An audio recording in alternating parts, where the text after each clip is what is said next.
This story begins with Zhang Ye, who blames himself for not having friends and not having parents who worries for him. Tired of playing, he goes to sleep. But when he opens his eyes, he sees a horned girl and he asks what is she doing in his house. But she says that she is not in his house, so he takes a look around and he thinks he is hallucinating. Zhang Yi notices the other people and realizes that he has been sent to another world. And the girl asks the priest if he really is the true prophet.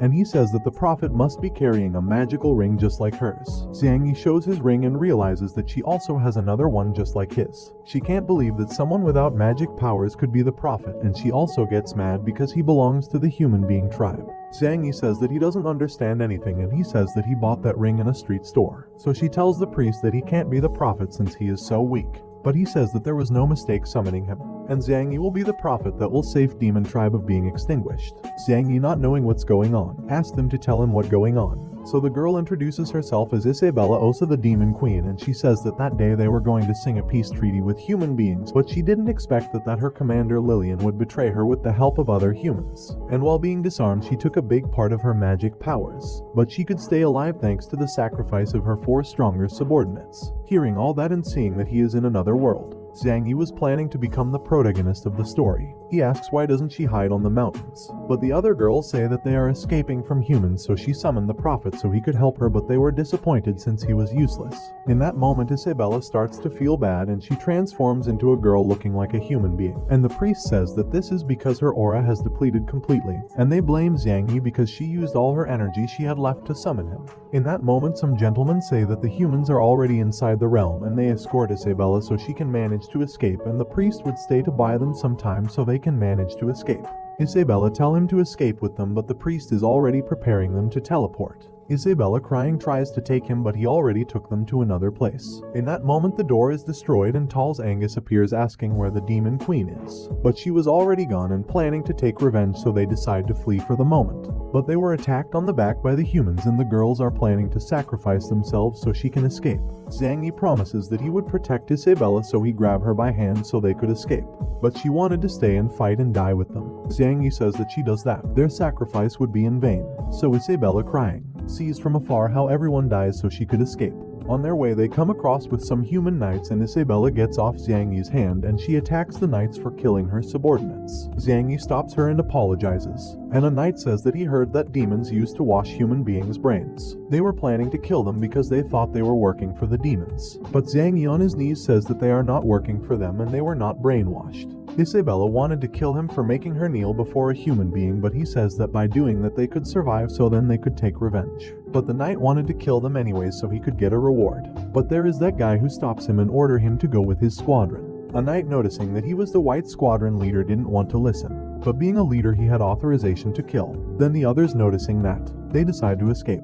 He introduces himself as Sophices, the White Dragon Knight squadron leader, and he asks them when the demons captured them. Before that, Zhang Yi thanks him for saving them, but Sophices order him to answer first, otherwise he would kill them. He says that he was captured when he was 5 or 6 years old, and he introduces Isabella as his wife and says that she was also captured by the demons, and Sophisa ends up believing him, and he offers his cape so he could cover himself since he was naked, and he would take them to the human being tribe city, but Isabella didn't want to go. Zhang Yi convinces her to go, and the next day they arrive to the city, where Zhang Yi gets surprised by seeing how the humans respect the knights. Isabella changes her name to Yibei so she can't be recognized, and on their way, they get across with this guy from the royal family called Talsbury. When Sophisis sees him, he orders his knights to go to the royal palace. Zhang Yi asks who he is, and a knight says that he has a higher rank than Sophisis by being a regent's son. He says that the current king is very young and the regent supports him making decisions, so he is above every man. Sophisis greets him politely, but when Barry notices that he is not the Red Dragon's Knights leader, he despises him, but Sophisis asks him why the Red Dragon's Knights were ahead of them, that they were supposed to sing the peace treaty with the demons, and he says that the new king's orders were to kill the demon queen. Then Sophisis' father, who was the imperial leader, arrives. He is called Guro Dita, and he says that he heard his son was in town and he decided to show up and say hello. Zhang Yi is amazed by the fact that Sophisis' father was someone important in the kingdom. A knight tells that Guro is close to the king, and also he and the regent has very different political points of view. In that moment, trumpets can be heard since the Red Dragon's Knight squadron arrival. They were carrying the priest's head impaled in a sword. Watching that, Isabella wanted to kill them all, but Zhang Yi calms her down, and while watching, Angus promises that H will kill him, Angus thought that Guro came to welcome him, but he says that he was going to see the king and both decide to go together. His son Barry gets close to him, but he threatens him and says that if he keeps on playing he will kill him, and they went without him. Then both decide to get out from the human realm and they take them to their new home. Zhang Yi is surprised by the fact that it was so big. In that moment some servants appear. One of them introduces herself as Alina and she was going to feed them.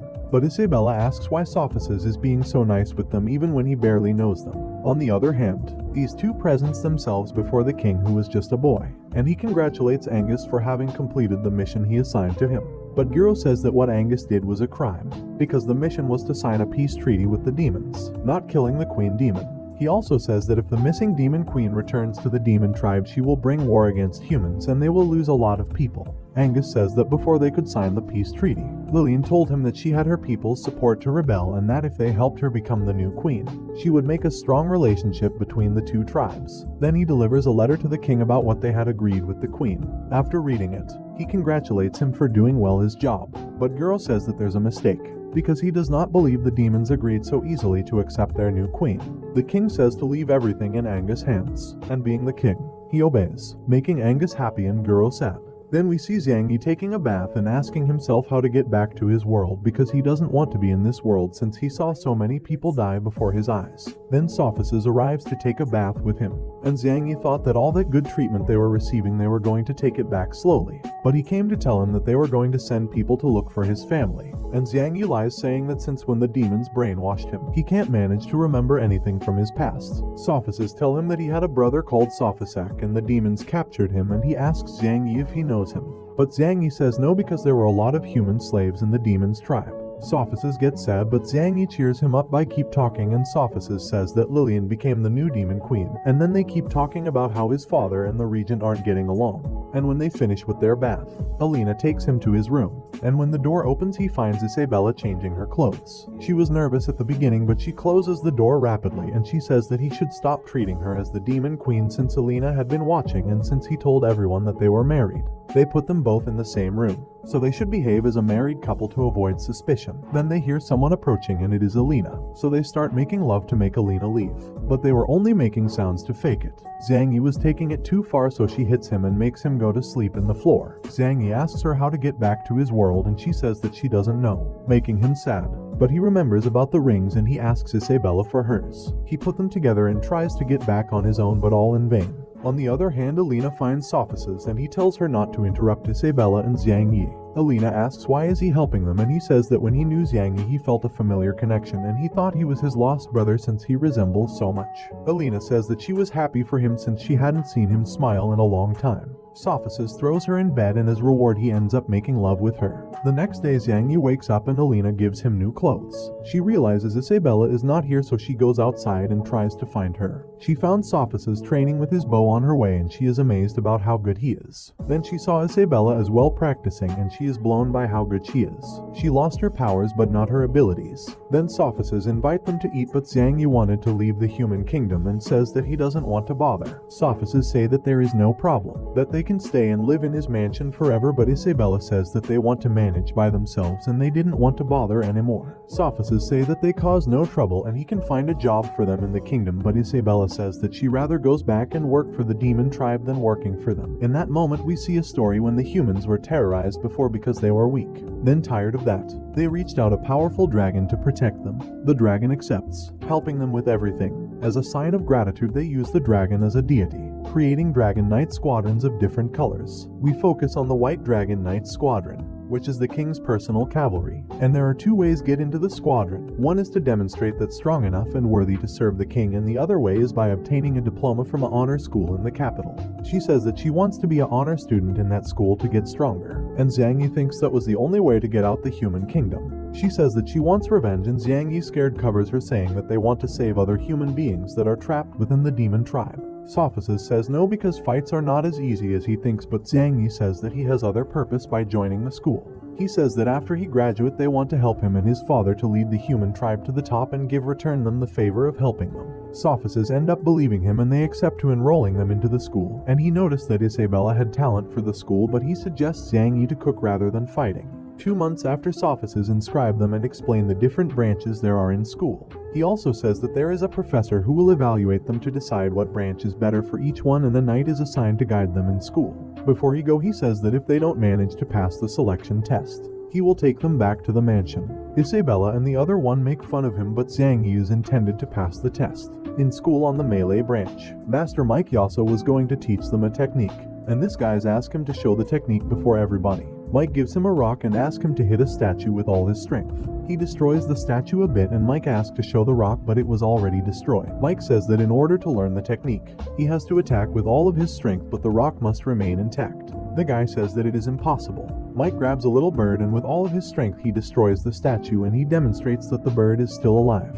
His students are amazed and are asking to themselves how he did it. Zhang Yi surprises him, and the knight introduces them as students who are going to take the entry test. Mike asks if he wants to join his branch, and getting angry he activates a fierce power, scaring them all. But he realizes that Isabella didn't get scared, and he proposes her to join his branch, but she refuses since she wants to join the magic or sword mastery. The knight thought that Zhang Yi was also fine, but after he touched him he ended up fainted because he couldn't hold the Mike's fierce ability. He wakes up after a few moments and he is told that he failed the test. Zhang Yi was happy about it because he didn't see himself training for that every day. He introduces himself to this guy to be his friend. The guy introduces as Alex Air and accepts being his friend. He says goodbye because he had a fight class to attend, and the knight agrees to take them to magic and fencing.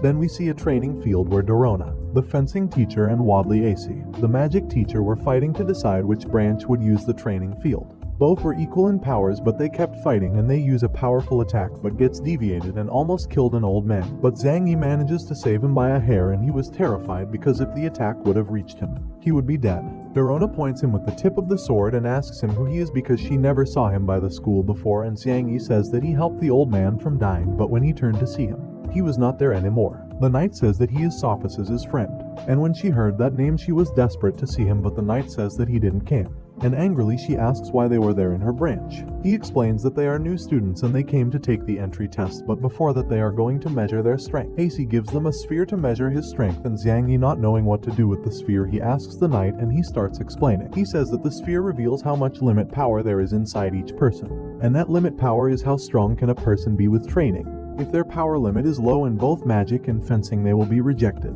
Isabella grabs the sphere, and when Dorona notices that there is not any shine representing her power, she was going to reject her, but in that moment the sphere starts to shine with a strong light. Everybody is surprised by the fact that she had so much power, and AC asks if she had learned magic before, and Isabella says yes, but for any reason she lost her magic. AC accepts her into the magic branch, but Isabella goes to the sword and she says that she is hesitant between magic and fencing. Dorona underestimates her, saying that she wouldn't make it to her branch, but Isabella tells that she studied fencing abroad and she wanted to take the test. She accepts and sends Barry to fight against her as a test. And before they start fighting, she explained the rules, and one of them is that they can't use all of their limit powers, and after the whole explanation Barry starts attacking them. But Isabella avoids his attacks easily, and Barry continues attacking her, but no attacks manage to reach her. Isabella gets close with one attack and uses an incredible ability to make him get back and making him angry, so he uses his limit powers and attacks. But this guy called Legend stops the attack, saving her, and Zhang Yi thanks him for saving his wife, surprising everyone there by letting them know that they are married. Dorona gets mad with Barry for using his limit powers, and on the other hand she presents her most powerful apprentice, and he was eager to see him as Isabella fight partner in the future. Dorona asks if her abilities were learned from Makia, and her answer was yes, surprising everybody because Makia was known as the sword god. Dorona sees that she is very strong and accepts her as his student, but AC says that she is her student, starting a fight to decide which one of them she stay with. But Zhang Yi interrupts and asks for the sphere so he can measure his powers. He thought that he would have a big power to become the protagonist of that world. But minutes passed and the sphere wouldn't start to shine. Not even a bit. And AC takes the sphere from him, saying that she already knew the results since the beginning, calling him a useless piece of wood. The other students also starts to mocking him, and the knight explains that the term useless piece of wood is a person that has no power limit, making him sad. Isabella yells to the other students to shut up, if not they would have to face her. Zhang Yi hears that, recovers, and says that even if he has no powers, Isabella would always protect him. And before he goes to try another branch, he cheers her up and wished her luck in whatever branch she chooses. On his way, Zhang Yi asks the knight if he could join a branch without having any limit power. He says yes, but for now, He can't choose a fighting one. After a bit of walking, they reach the forging class where he see that they were drawing a sword, but their drawings were terribly bad. Zhang Yi thought that in forge classes you would have to be hammering all day to create objects, but Master Ashton Martin says that he doesn't know anything about forging. The knight explains that he was captured by demons and he doesn't know anything about forging, and Martin shows him how the forging is in the human tribe. Meriton grabs an enormous brush and draws a sword in the floor, and with one word he makes the drawn sword merging out of nowhere. Martin says that this is how humans create things, and if he wanted to forge he had to have a gold alignment crystal. Zhang Yi, not knowing what that is, he asks how to use it. Martin explained that with those crystals he can create things just as he saw with a magic brush, and Zhang Yi gets sad because he thought that he needed limit power to use it. He says that limit power is not necessary in the forge. Hearing about that, Zhang Yi kneels and asks him to teach him how to forge. Martin asks for a drawing as tests and he draws Dorona's portrait, surprising everyone with his drawing skills. Martin accepts him as his student, and before joining a partner he says that he has to know the rules of forging classes.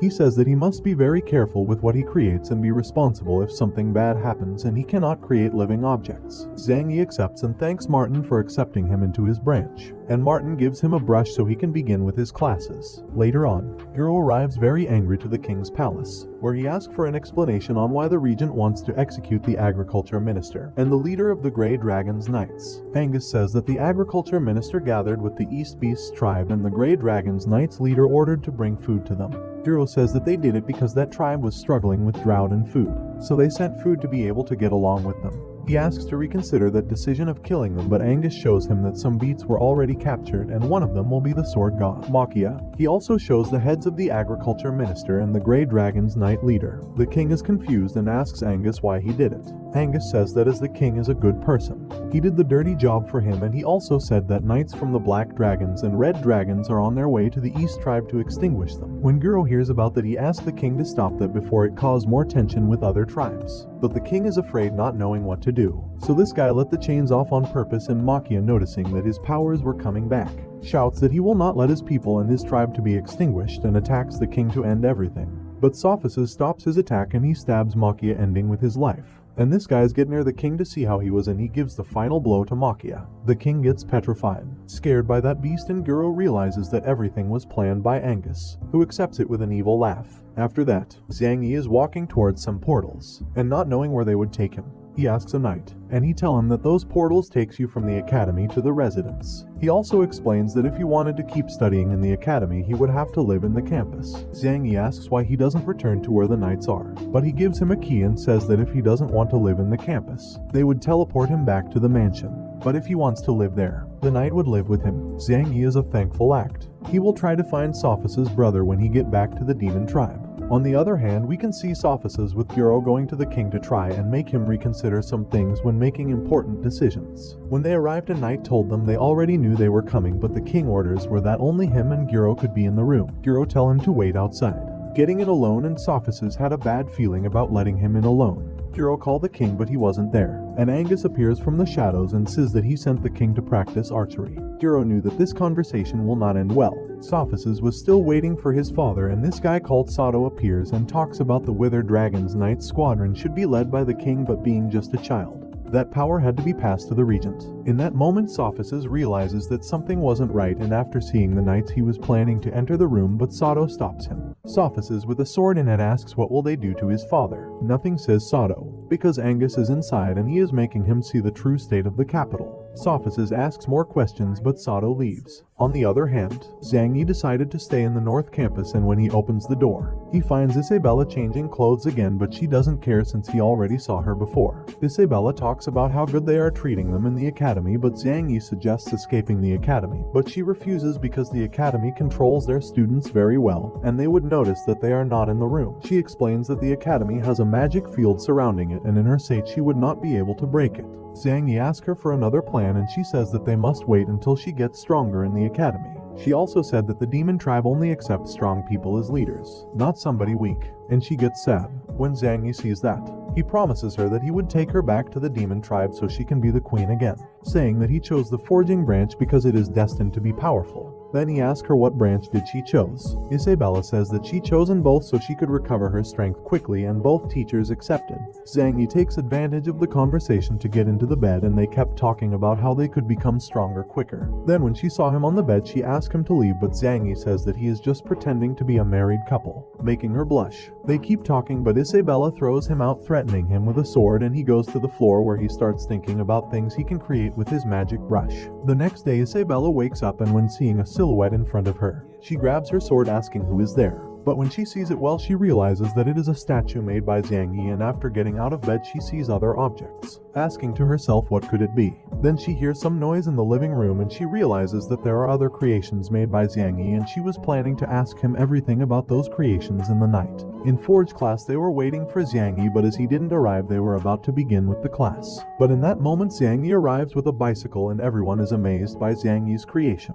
because in that world vehicles boosted by human didn't exist. When Martin sees the bicycle, he gets on the bicycle and Zhang Yi teaches him how to use it. It gets complicated at first, but later he managed to drive it. Then Martin destroys the bicycle for not breaking, leaving everyone disappointed because they all wanted to try. Zhang Yi promises that he would create another bicycle, but he couldn't in that moment since he ran out of gold alignment because he spent all night trying things. Zhang Yi realizes that the forge works with thoughts, and he asks to himself what would happen if he built objects from his world. So he built a cell phone as a trial, but it didn't work since he doesn't know how cell phones work, and he kept on building useless technological stuff because in his mind he didn't know how they worked. Then they get back to the class where Matin gives him another gold alignment stone, and he was going to explain how to differentiate gold alignment stones and its uses. Martin gets his briefcase out from the forge, and she explained that they can use the stone just like a blacksmith does, but that would harm the user. He says that 2 decades ago he was visiting the dwarf tribe to improve his forge, and he saw that they made really beautiful objects, but the one creating them suffered damages to his body because they used hammers just like the blacksmiths did.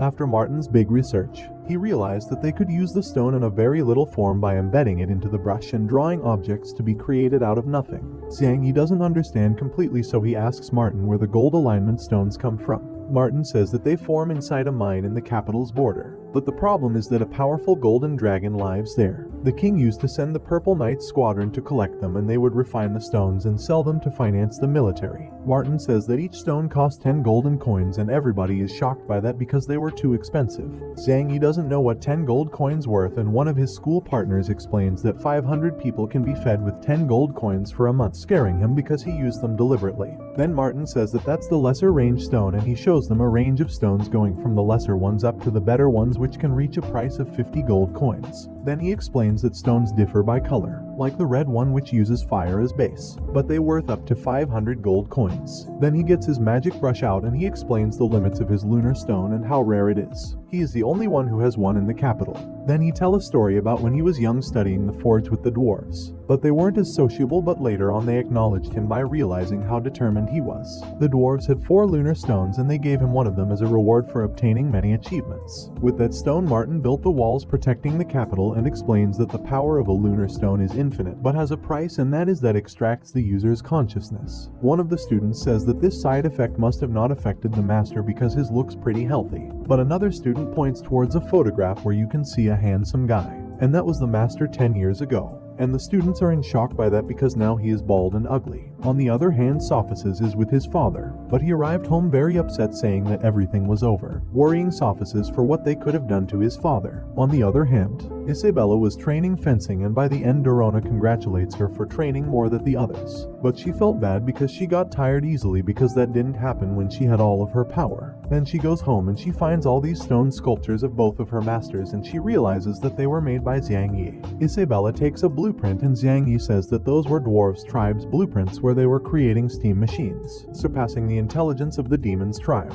Isabella kicks him and warns him about creating too many things, otherwise their identity would be exposed. She also scolds him for creating a sculpture of her and her masters, and thinking about what disrespectful things he could do with them, she hits him even more. The next day he was happy because the steam machine worked and he could create a powerful mecha. Then he see that his fellow students were gathered in a place, and one of them says that Master Martin went into the gold alignment mines, and that was because when they went to buy stones last night, the prices were too high. Martin tried to convince them to sell them at a normal price, but they didn't want to because they needed a lot of money for military services. So an angry Martin went on his own. to look out for stones, but his students were worried about him because he was just a forging teacher, and he alone could not take down a dragon. Xiangyi was going for help from the other teachers, but one of his friends stops him because they were in an audience with the king. Xiangyi was very angry for doing nothing about it, and then he sees Alex and he offers him money and tell him to go and buy 1 gold alignment for his magic brush. Xiangyi builds a car with that to go and save his master. On the other hand,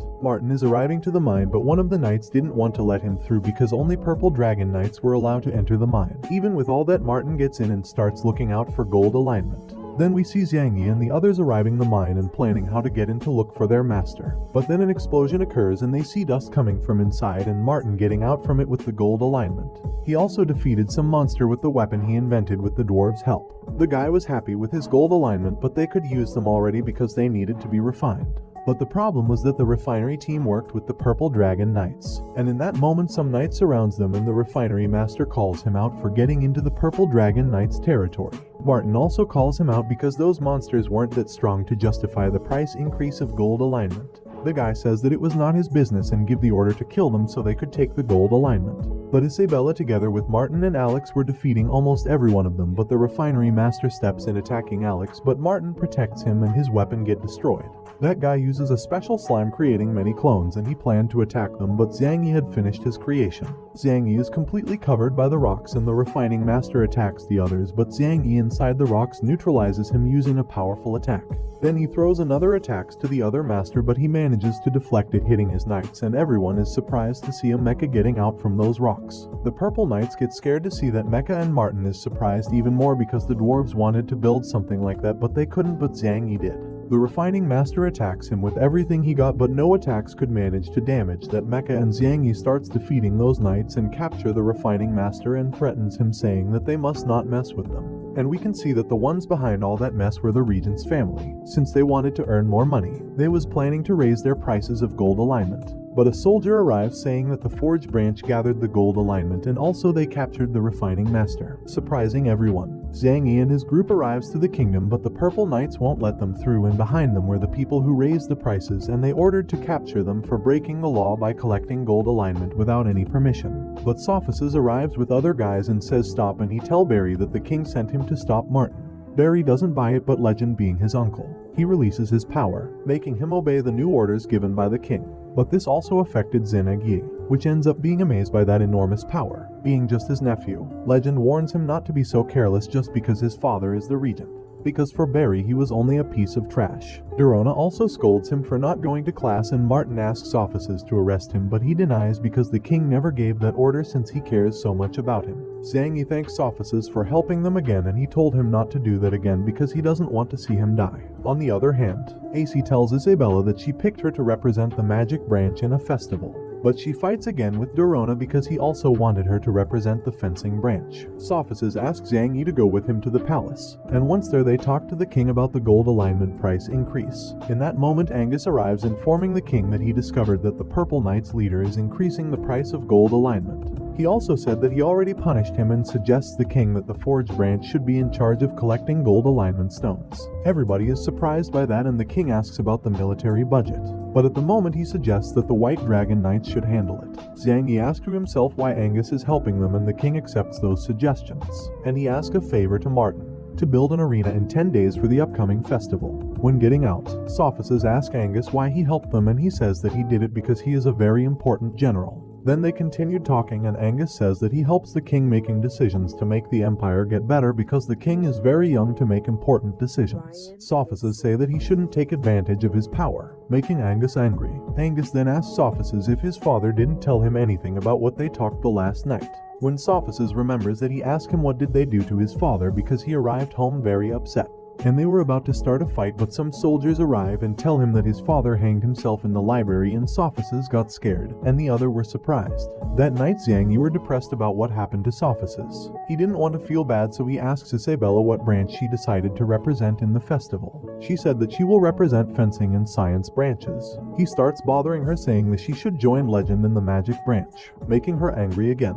The next day Guro's body is getting buried. Isabella and Xiangyi wanted to help Sophices taking revenge against Angus, but Dorona says that it was pretty difficult because Angus is the most powerful human, and when he was young he was the only one who could hurt the ancient demon king. Sophisis says that he wasn't his biological father, and then he starts to talk about his past when they were very poor, but he was very happy living with his parents. But one night the village was attacked and his real father was killed protecting the village. But yet his death was in vain. Sophisis found his parents' bodies but not his brothers, and some days later he found out that he was sold to the demon's tribe.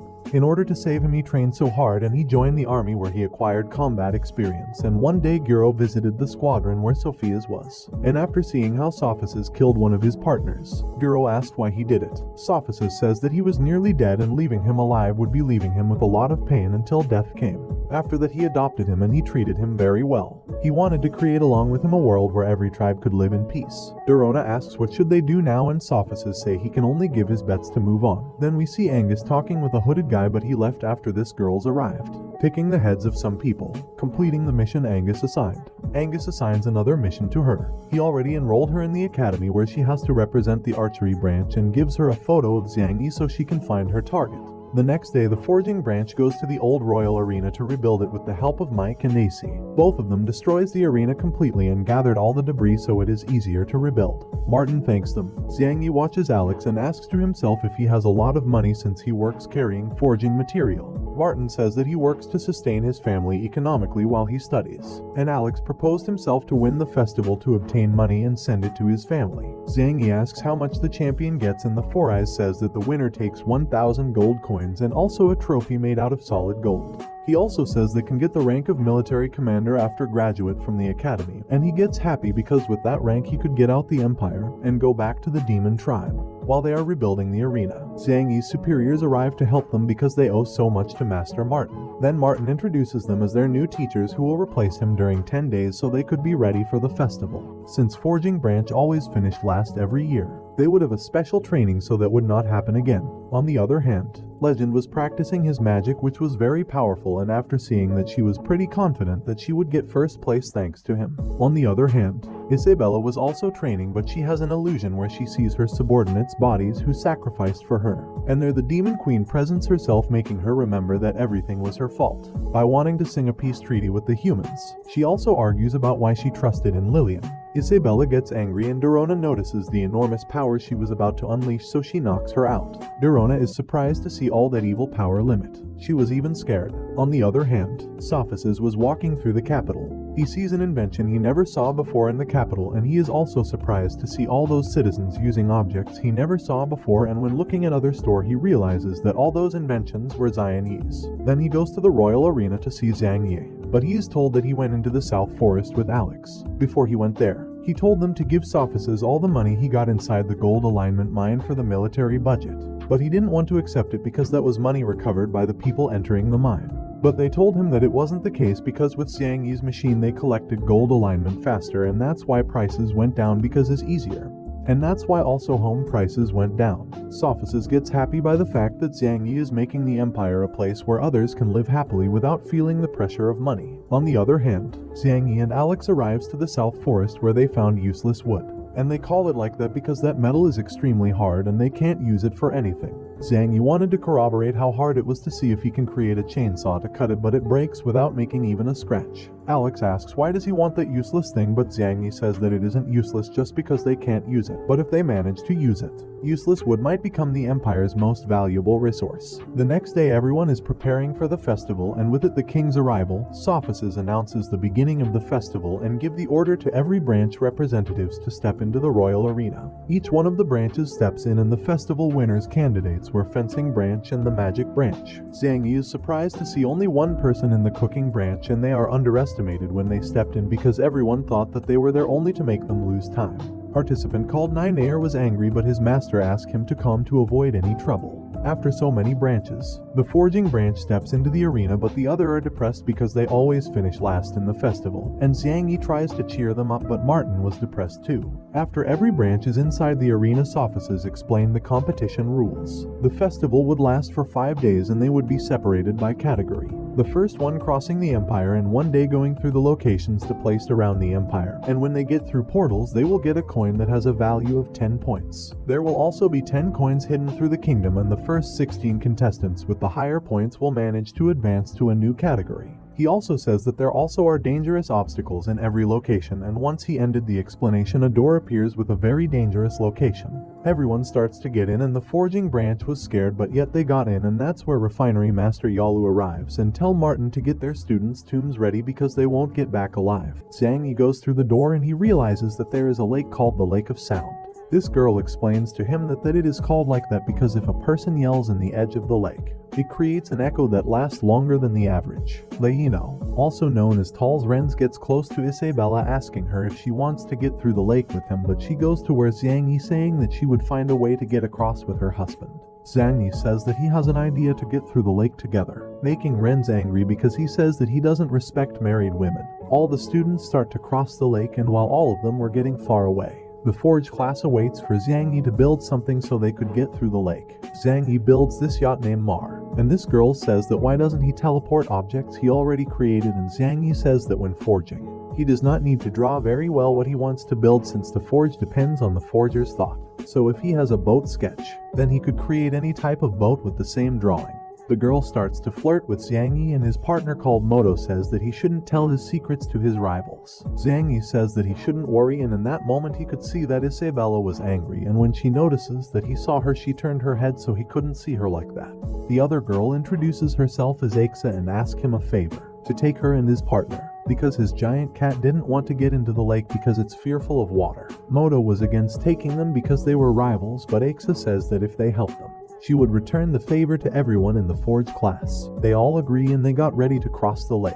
On the other hand, the spectators were watching the students, and then we see Martin, who was worried about what Yalu said. Going back to the festival, Zhang Yi manages to get across with some students with his yacht, surprising everyone because that boat was fast. The king was also surprised to see what Zhang Yi built, praising him because he thinks that he will be a great forger in the future. Sophices is happy to hear those words and to see that they were talking about Zhang Yi. Renz, on the other hand, was in first position, but suddenly some tentacle attacks, and I make a note here because this guy's real name is Ali, not Alex as we thought, so he rushes to save his partner who was captured by those tentacles. Once Ali gets to the surface, asks what that thing was, and in that moment the beast goes up. It was the protector of that lake, called the Void King. The monster starts to attack them, and everyone there start to attack it back. But none of the attacks worked against that monster. Renz angrily uses his magic and surrounds the beast with water, taking it into the sky so it couldn't interfere with him on his way, surprising everyone, showing how strong he can be.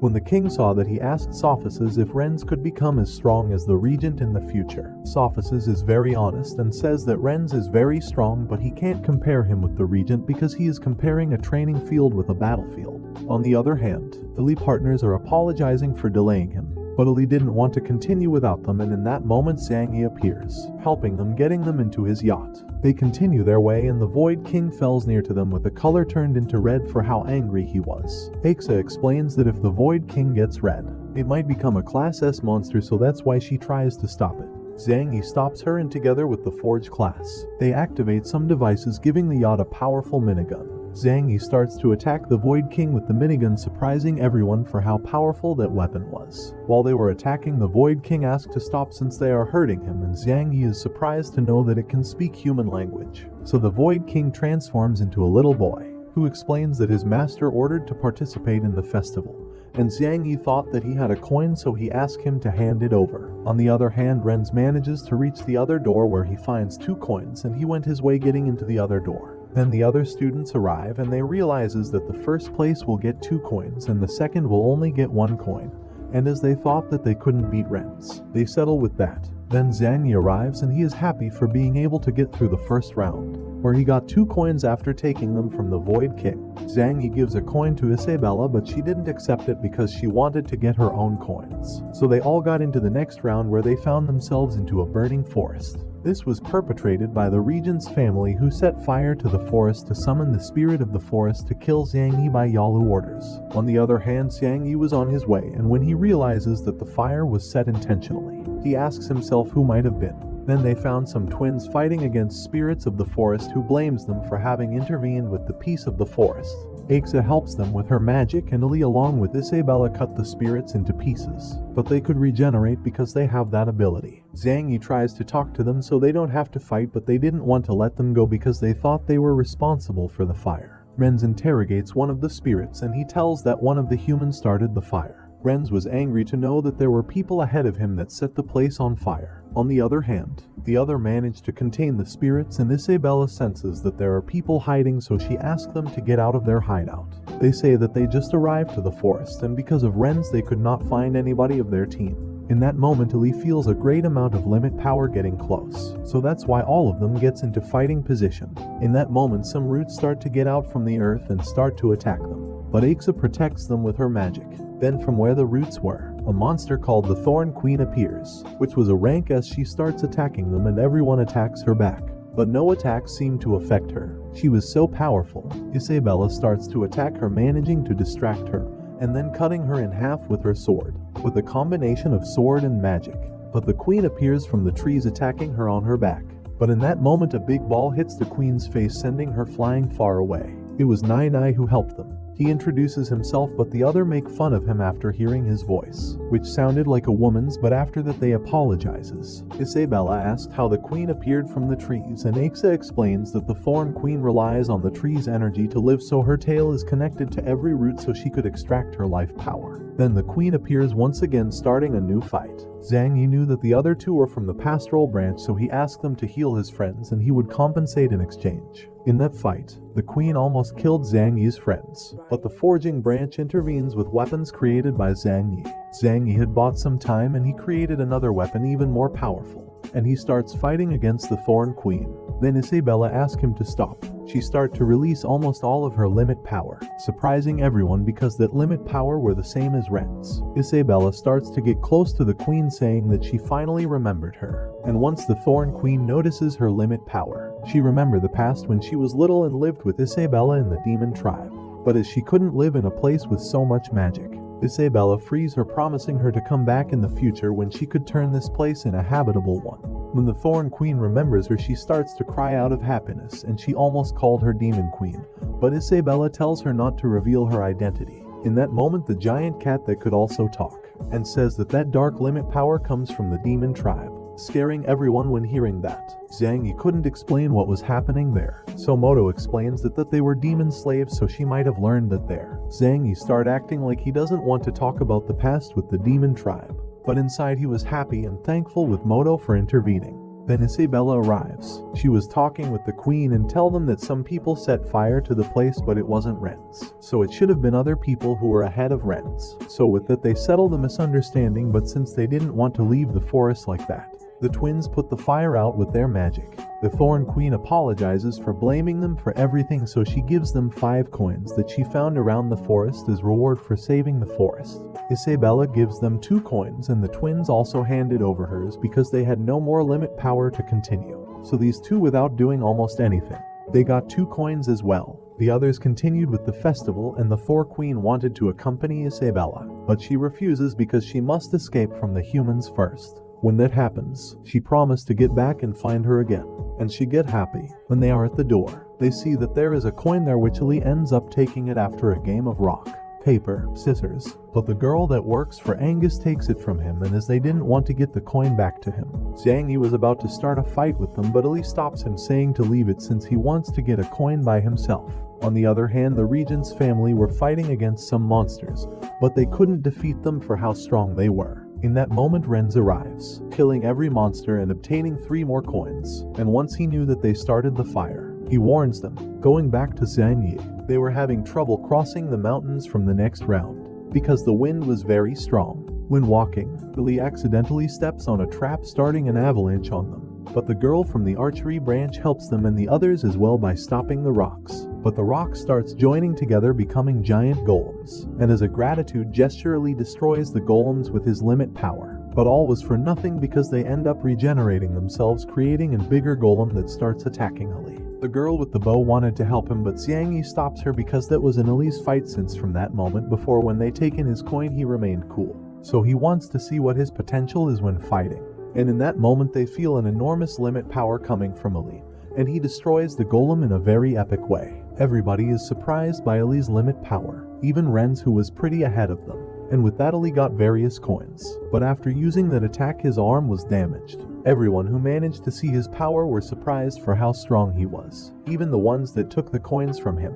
After that they kept going, but some of them couldn't continue because they were too tired. So Nai uses one of his abilities to help them continue. After some time they reach the door where their Ali's friends decide to surrender and leave everything to him to win the festival. Ali says goodbye to his friends, but Xiang Yi was worried about Ali when he saw his arms. But Ali tells him not to worry, that he could keep going. This girl didn't want to see him like that, so she grabs his hands and with her powers she heals them, making everyone else jealous, seeing how she was healing his wounds. On the other hand, Renz was a bit tired because of the big sun, as well as the regent's family. Suddenly they see some cars getting close, in which Zhang Yi with his group were in. They looked pretty fresh because of the iced windows Axia made. When Barry sees that, he orders them to get him in. Zhang Yi along with the others makes fun of him and they didn't obey, leaving them alone. And one of his relatives throws a slime to the car, which bothers them. After getting across the desert, they reach the Crest Kingdom where almost everyone get coins, as Zhang Yi and everyone in the Forge branch were freezing. Zhang Yi built a helicopter to get across those crests faster, but Nai decides to keep walking because he wanted to test himself. Once everyone was inside, Zhang Yi turns the helicopter on and they find Renz on their way, who was climbing the mountain with bare hands. Everyone asks why wasn't him using his magic to climb faster, and then Axa realizes that something was wrong. In that moment the royal arena starts to fail. The projections are bothering the spectators, since they wanted to keep watching the festival, and one of them explains that the students are in the absolute belt. He explains that being inside that site voids the ability to use limit power, and now they would have to get through that round using only their core abilities, since they could see the projections. They were bored for hours waiting to see who ends up finishing in first place in that category. Then they see someone getting out from the door. It was Nai, the one who continued by himself, surprising everyone, realizing that the cooking branch finished that round faster. In that moment his coins gets out from him and they join for a total of 30 points. In second place was Ali, and counting his coins he got a total of 40 points, and the people was surprised. And seeing what he did before, everybody starts to support him to win the festival.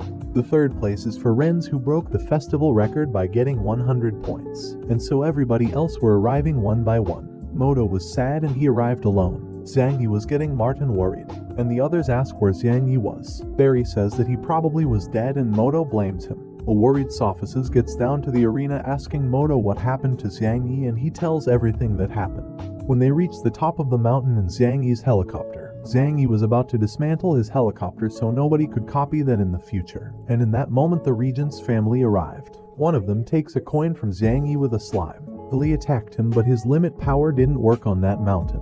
The regent's family start mocking them, but as Zhang Yi doesn't need limit power, he creates a rocket launcher, making the regent's family to get down. And after that a fight starts, but Zhang Yi tell the others to go on because the Forge branch has the advantage there since they didn't need limit power. Ali decides to leave everything into the Forge branch's hands because he also needs to help the others get across with his natural strength.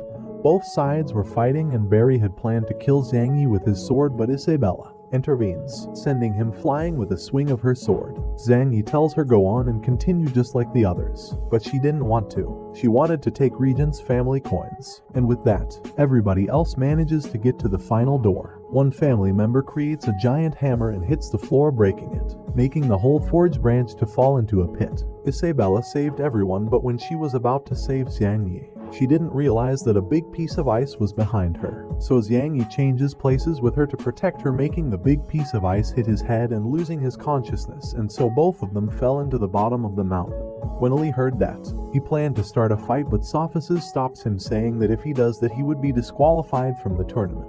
But Ali didn't care. He wanted to hit them. But in that moment Isabella gets through the final door carrying Zhang Yi, and after a bit she fells due she was very weak. Axa asks why did she get to the door carrying that useless, but she says that he is not a useless, that he is his husband, and before passing out, she asked them to give Zhang Yi one of her coins. After that, the festival first category came to an end and all the 16 students that managed to finish the category are named. Zhang Yi wakes up in the infirmary, where he is informed that from the forging branch, only he and Maud made it out to the next category. Zhang Yi asked how Isabella was and they said that she recovered fast and she is now training fencing with Sophists in the garden. When Zhang Yi arrived he told her not to train that much since her wounds haven't healed completely, and when talking about how she helped him, Isabella says that she did it just because she wanted a weak rival for the next category. making Zhang Yi angry for how she was treating him. And talking with these two, sophists say that he has to get ready since he would face the regent's family in the morning. At first he was surprised, but then he decides to finish with them since they almost got him killed in the last round. The next day the second round begins, and it was combat. Some of them were surprised because the Forge branch got 2 students into the next category. And note here, the battles are long and cover many chapters, so I will sum up the most important parts. Otherwise I would have to make a lot of videos for this manhwa. Moto was scared in a room because he never thought that he would be in the next round. Zhang Yi asked him to calm down. Moto asks why is he so confident since he is going to fight against a regent's family member, and he answers that he is not afraid since he prepared everything to kick their asses in the arena. Sophists announces the combat, presenting Bushi from the swordsman branch and Zhang Yi from the forging branch. Once they entered the arena, the battle starts. Zhang Yi pushes him to the edge of the arena, making his creation explode and throwing him out of the arena.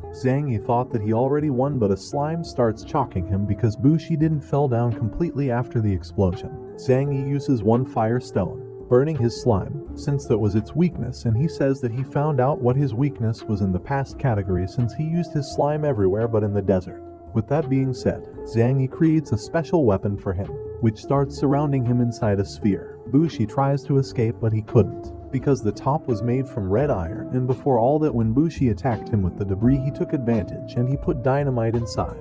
So a big explosion occurs inside the sphere, an explosion able to kill anyone. The king was afraid, but sophists say that losing a life inside the festival would not have any repercussion. Although Zhang Yi won, he asks sophists to announce the winner, but in that moment Bushi destroys the sphere by activating his dragon shape when raising his power. In that moment the king explains that it is an ability passed down the family. When a kid is born, is taken to the Lord of Dragons, who gives the baby dragon blood, obtaining dragon powers and becoming a hybrid, a dragon human. The king also has dragon blood inside him.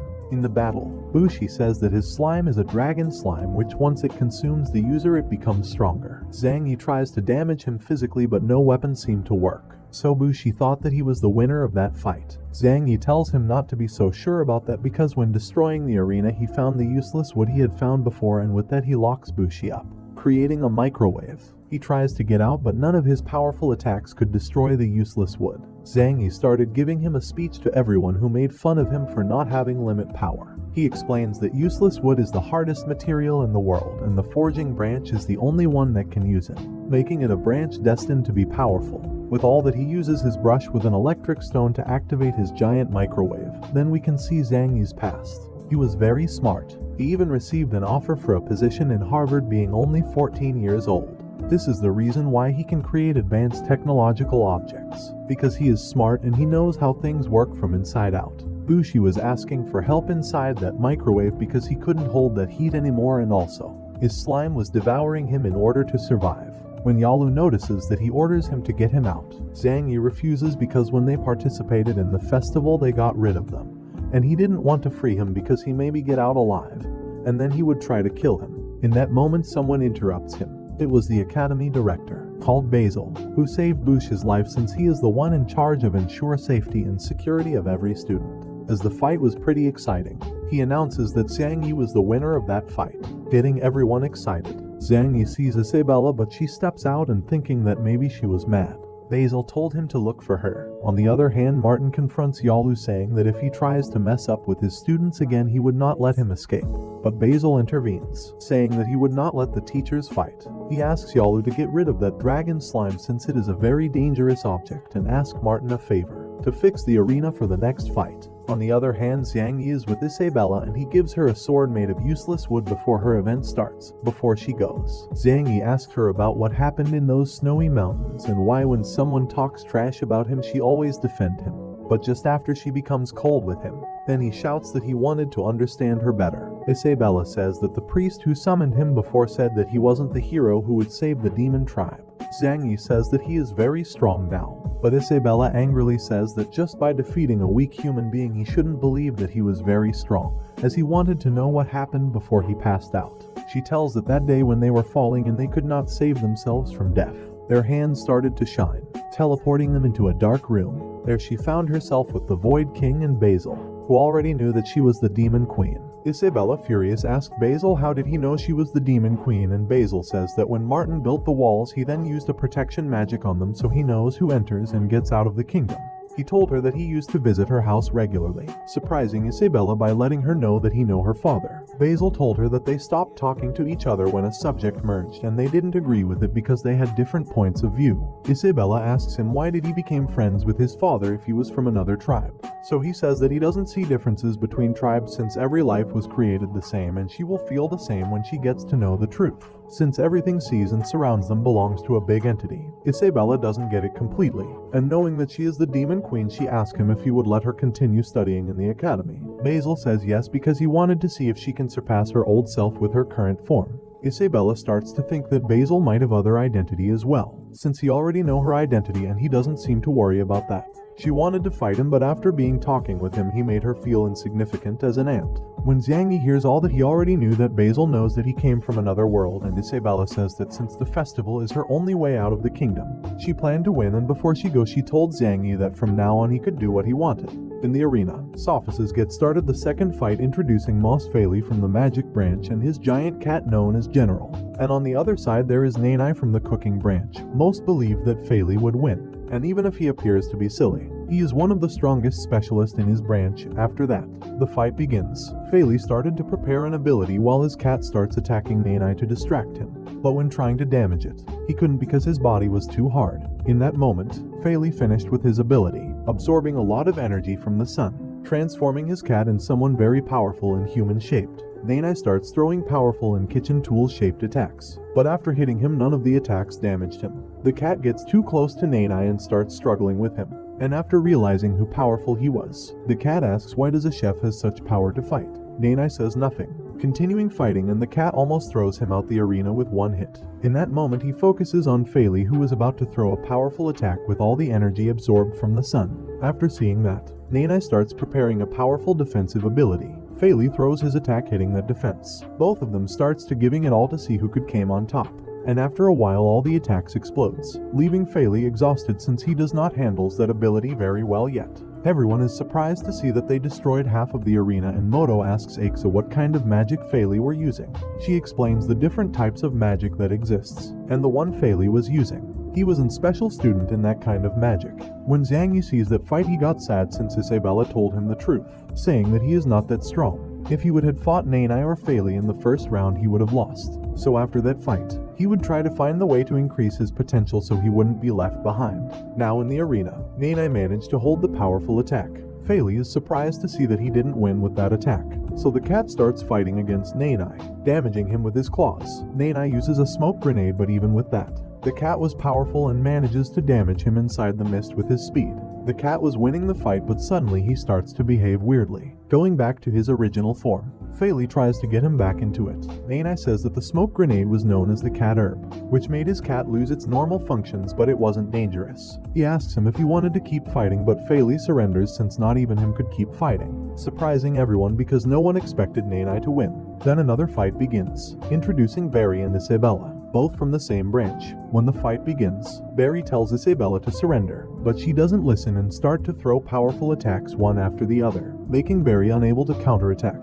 Everybody is surprised to see how much better got in so little time. Dorona was worried because she didn't want her to get out of control like that one time they were training. Isabella was about to give him the final blow, but he activates his dragon form, blocking her attack and saying to her to become his lover so they could practice fencing together. Isabella doesn't listen and she starts to throw some attacks, surprising Barry, because even in his dragon form he could feel Isabella's big power. Barry starts to attack and she gets distracted for a bit, and with his sword he throws at her a powerful attack, destroying half of the arena. Barry thought that he had won, but not, because Isabella used her Dragon Queen limit power to stop the attack, surprising Barry, and with just one movement Isabella makes Barry go back. Barry was angry because she has so much power and he attacks her with the best he's got, but Isabella dodges it easily and reaching his arm as well. So now he wouldn't be able to continue as he wasn't going back to his original form. Everybody was so excited to see that Isabella won that thrilling fight. And when she was stepping out of the arena, Barry's brother rushes straight to kill her for what she just did. But the girl who works for Angus stops him, saying that if he is such a bad loser, then he better leave. Now the guy wanted to bully her, but Sophists makes him leave, saying that he would be disqualified if he stayed. That was the last fight of the day since they had to repair the arena for the next one. She says that it won't be necessary since her fight wouldn't take long, and Sophices introduces Penny from the archery branch and Tia Nuo from the druids branch. On the other hand, on the East Tribe settlement, the Dragon Knights were executing beasts by order from Angus. On a tree, those guys were worried because once the humans dismantles the East Tribe settlement, they would move their border just in front of the Orcs' border. Both of them are thinking that as long as Angus remains alive, all the tribes that lives in the Zuluo Plains would never be at peace. Going back to the festival, Penny kept her promise, since Tianduo didn't surrender because she was near to death, surprising Zhang Yi, who thought that she will be a worthy rival for Isabella. When he sees Isabella with Dorona, he asks himself what they could be talking about. Sophices announces that the day of activities have ended. That night, Zhang Yi arrives to his room and he realizes that Isabella's things weren't there, so he goes to look for her. Once he did, he asked her why she left, and she says that she is going to live with Dorona so she could help her control her limit power, but Zhang Yi tries to stop her since her true identity might be revealed. Isabella says that he shouldn't worry about her anymore, leaving him alone in the hallway. The next day, Sophices gets started the next fight, introducing Renz from the magic branch and Luntana from the archery branch. Luntana starts attacking, but those powerful attacks didn't work against Ren's defense. But she kept going, and after a while she breaks his defense. Ren starts to release some of his real power, making Luntana use her most powerful attack if she wants to win against him. But that attack only manages to scratch him. Luntana was scared, but she decided to keep fighting anyways. But Renz prepares a powerful ability, making the weather change. Luntana wanted to move, but her body was paralyzed. Even yet, she manages to throw an attack, but Renz stops it with just a hand. He suggests that she should surrender, but she says that she will continue. When hearing that, Renz gathers more power to finish it. When Zhang Yi saw the sky, he thought that he was going to summon a dragon, but Aixa says that it is not the case because that dragon form represents Renz's magic.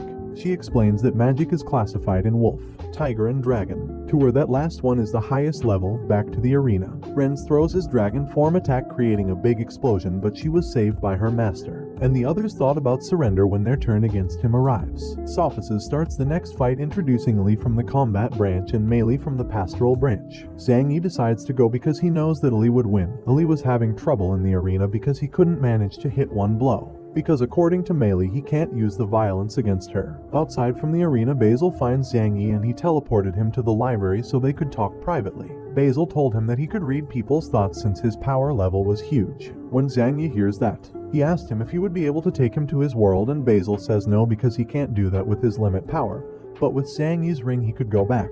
He explains that the stone the ring has is called the Infinite World Gem, which has an enormous amount of limit power in it, and it is extremely rare since only him and Isabella have one. Then he says that with that stone he can get him back to his world in that precise moment, surprising Zhang Yi. But he decides that not to go since he promised Isabella that he would take her back to the demon tribe as a queen, and he wasn't planning to get back to his world until he fulfills that promise. When Basil hears that, he thinks about telling him what he didn't tell to Isabella when they both fell from the snow mountain. Basil says that she wanted to be with him to compete in the festival because they both promised to each other that they would overcome everything together. But Basil asked her if she was going to leave this world's future in Zhang Yi's hand, and she said yes because she was going to help him. Basil asked her what she would do when Zhang Yi gets hurt real bad when trying to help her, since he is not responsible for helping this world. She said that she didn't trust him before, but with time she saw how he pushed himself to protect her and help her, and since she didn't want him to suffer, she was planning to separate from him, but that would be after the first round. So after the snow mountain, she would keep away from him. After that, Basil sent her back to the snow mountain, where with a lot of difficulty she made it through with him on her back so he wouldn't die in that place. Zhang Yi cries after hearing that because the reason Isabella wanted him away was for him to be safe. He was planning to tell Isabella that he already knew everything, but Basil told him to not because that would embarrass her. He says that instead of that he better find a better moment to tell her everything. Then they quickly get back to the arena where another combat had started. They see Moto, who is being massacred by Barry's brother. Basil stops the fight, sending Moto to the infirmary, and standing tall he told Zhang Yi that he decided not to surrender. Zhang Yi congratulates him for that, but since Moto was in a very bad shape, they took him to the infirmary fast. Isabella was hiding and she was afraid that Zhang Yi could end up like that. Zhang Yi was angry and he asks how Moto's fight came so early, and Ali says that the two battles before that ended up so fast with Ali's and Aixa's victory. That night Zhang Yi was thinking about what else he could do to keep improving, and in that moment someone knocks on his door. It was Renz, who asks him to talk. Once outside, Renz says that he already knows that he was a demon slave, and since he had progressed so fast he proposed the king that once he graduated he could join the army. but Zhang Yi didn't want that rank. He wanted the rank of mayor since he could get in and out the kingdom.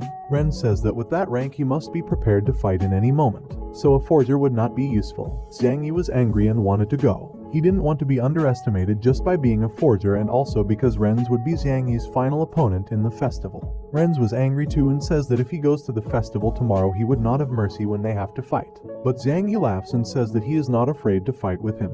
He also says that the reason he is afraid because he have never lost and he thinks he is the only one who could defeat him.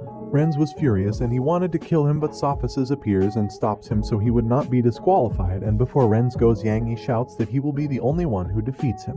Then Sophices takes him to another place and says that nobody in the Forge branch have been able to use useless wood since it cannot be used for building. Martin tells that he tried to use it to forge before but he couldn't, surprising Zhang Yi because he thought that only him had used it. Sophices says that there are many legends of Zhu Luo's plains, and one of them talks about the useless wood and says that Zhu Luo's creator used a great amount of power to create all living creatures. But after spending so much power, he left the plains. The only remains of the ship he used to leave the plains were those pieces of useless wood, and then became the useless wood that we know today. Sophices at the end says that the creator was the only one who knew how to use useless wood, surprising Martin, who thinks that Zhang Yi has a similar power the creator had. Zhang Yi says that he only knows the useless wood's properties, and he thought that maybe the creator of that world was the same who created the earth.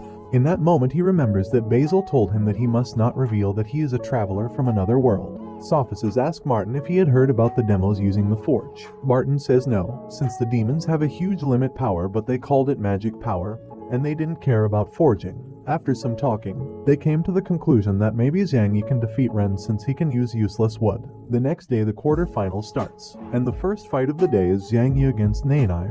Before the fight starts, Ali tells Zhang Yi to be careful because Nanai was very powerful. Then Aixa arrives and she was with Ali, who had been punished for what he did to Meili in the fight. Ali was mad that day for not being able to give her a punch, so with a bit of luck he manages to destroy Meili's illusion, which didn't allow him to hit her. She was scared and throws an attack that would keep him chained while she activates her attraction ability to make Ali fall in love. This gets everyone nervous, even the teachers, but Ali was angry and destroys her charm with his limit power, and he didn't care about her being a woman, so he sends her flying with a slap. After that, everyone gets disappointed with him after hitting a beautiful girl twice without even thinking about it. Billy also calls her out because she also humiliated Billy when they fought. Before we continue with the story, don't forget to subscribe and like, since it's the best way to help the channel and also motivates me to keep going with the next chapter of this manhwa. When the competitor get into the arena, they surprised everyone, since none of them expected they would get so far. Nanai starts attacking Zhang Yi, who managed to block him, but Nanai gets behind him with his quickness to end the fight fast. But Zhang Yi activates a magic barrier, and he could do that because Basil told him that he could use magic by drawing glyphs and symbols. After the barrier, water comes out from it, making Nanai go back.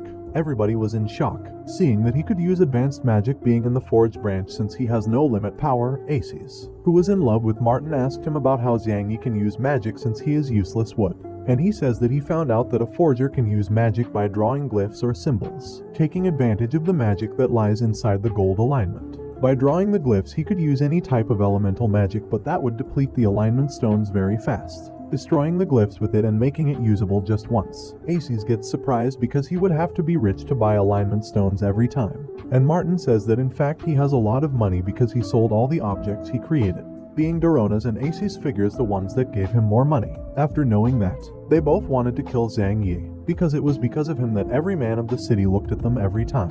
In the arena, Nanai attacks Zhang Yi again, but he manages to stop it and he activates an electrical magic attack, destroying Nanai's weapons and also hitting him and making him fly. Zhang Yi was happy for using magic but also sad because they only work once. Nanai could hold that powerful attack and starts attacking him, but Zhang Yi kept sending him flying with every magic he created. In that moment Zhang Yi creates a special brush, since he is going to use high-level magic, activating 3 glyphs at the same time, freeing 3 beasts from 3 different elements. Nanai has no other option but to eat Power Pill, destroying 2 beasts and catching the fire one. Since a cook can bend fire, Martin asks Nanai's master Mumu, what did he eat? And he says that it is a power pill that promotes limit power. Nanai attacks him, the fire beast, but he creates another elemental beast, making them fight and creating an explosion that leaves a smoke screen. Inside it, Nanai was looking for a way to defeat Zhang Yi fast so he could not create another beast. But Zhang Yi creates another extremely powerful beast copying last Ren's attack.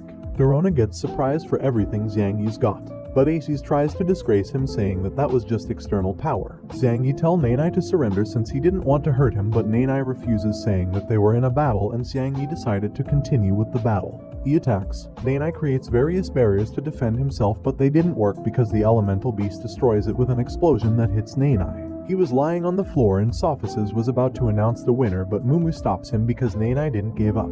He was pretty injured, but he gets into his feet to keep fighting, and Mumu tells the story about Nanai. He was abandoned when he was a baby in Mumu's restaurant front door, and 10 years later he was cooking, but he couldn't do it well. He was sad because times passed and he couldn't cook anything well. So one day he ran out the restaurant and Mumu went after him and saw him crying because he was having a bad time, and he also had a woman-like voice, so people didn't like his food. Mumu calms him, saying that maybe cooking was not his talent. Maybe becoming a powerful fighter was it. And with that he managed to calm him, and now he wants to change people's perspective about chefs by becoming a chef who can fight.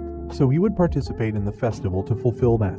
And the reason he doesn't give up is because they want everyone to recognize him as chef. Zhang Yi helps him, saying that he respects him as a chef, but Nanai pushed him, saying that he is not worthy because he doesn't know how to do anything. So Zhang Yi puts a marachan out and gives it to Nanai to eat it, and after that he lies on the floor after tasting something so delicious. Nanai thinks that now Zhang Yi also beat him at being a chef, but when he was getting him up from the floor, he says that anyone can be a chef as long as they have a heart. As a person he can be anything he wanted. After that Nanai goes to his master and he asks him if he is a chef, and Mumu with a big smile says that he is a very good chef. Nanai cries out of happiness to see that his master recognizes him as a chef, and he thanks Zhang Yi for helping him, promising that he would come back stronger in the future, whether cooking or fighting. After that Sophices announces the winner and presents the next fight. Billy against Barry's brother called Bruno. Basil asks Mike who is the strongest, and he says that they both are, but Bruno should be stronger. On the other hand, Aixa congratulates Zhang Yi for winning, and when he meets with Isabella, he says that maybe he gets to fight her if he wins the next fight against Ali. Isabella says that she is not sure about Ali winning against Bruno since Bruno is not weak as his brothers. Since she felt a powerful limit power in the arena, Bruno was happy because he finally would be able to fight against a powerful person. Ali was happy as well because he was going to fight someone of the same branch. And after all that, the fight begins. Bruno attacks first, hitting Ali with a strong blow, but Ali blocks it. But the attacks was so powerful that numb his arm. Even yet he continues with the fight, surprising everyone because these two participants were stronger than the last year's ones, and the king asks Sophices who won last year, and he says that his NCO won. In the arena Ali throws a powerful attack, but Bruno dispels his ability quickly, surprisingly because he never though he was powerful. Zhang Yi is feeling bad about the limit power emerging from the arena. Isabella tries to help him, but Aixa gets ahead and helps him, getting Isabella sad.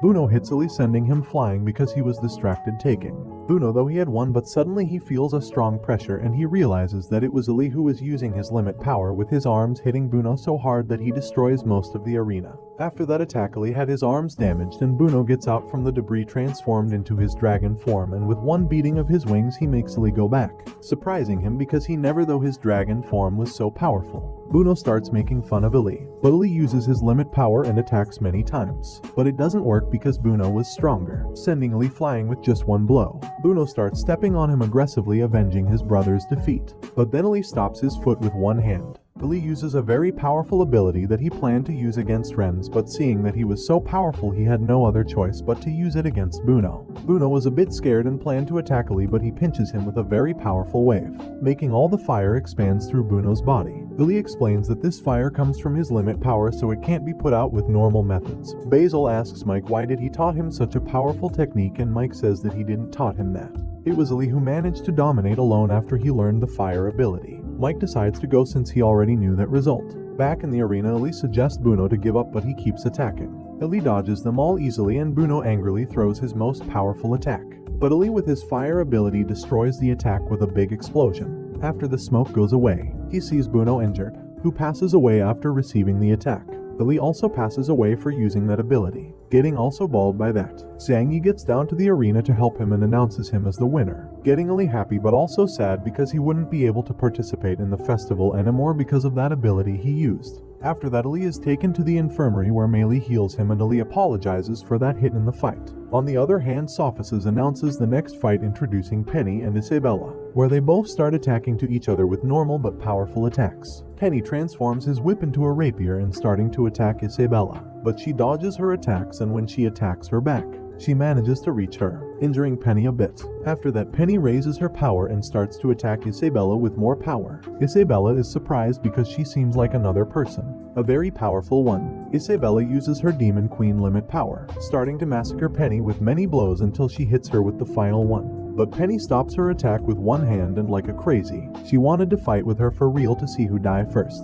Isabella throws various attacks, but this time was Penny who injured her with some attacks that were starting to damage her. She starts to remember all the bad things that happened in the past, making her angrier and obtaining more Demon Queen power, worrying Zhang Yi for what it could happen. Basil is also worried, so he creates a barrier surrounding the arena, and every master can feel Isabella's limit power as something very different. Dorona says that Isabella is getting limit power overcharged, but he interrupts her saying that Isabella's limit power belongs to the demon tribe, surprising Dorona. Then Basil announces some mishaps in the fight and they would solve it in a moment. Inside the arena, Isabella had a demon appearance because she recovered a little of her true Demon Queen limit power. When Penny saw Isabella, she was very scared, so she decided to escape, trying to destroy the barriers, but they restored quickly. Isabella starts using her power to kill her, but Zhang Yi appears asking her to stop fighting. Otherwise, they would discover her true identity. Her fight was over anyways. Isabella tells him to give her orders, sending them both flying with just an aura. Isabella catches Penny out of the air because she wanted to kill her. Zhang Yi hugs her and asks her not to kill her,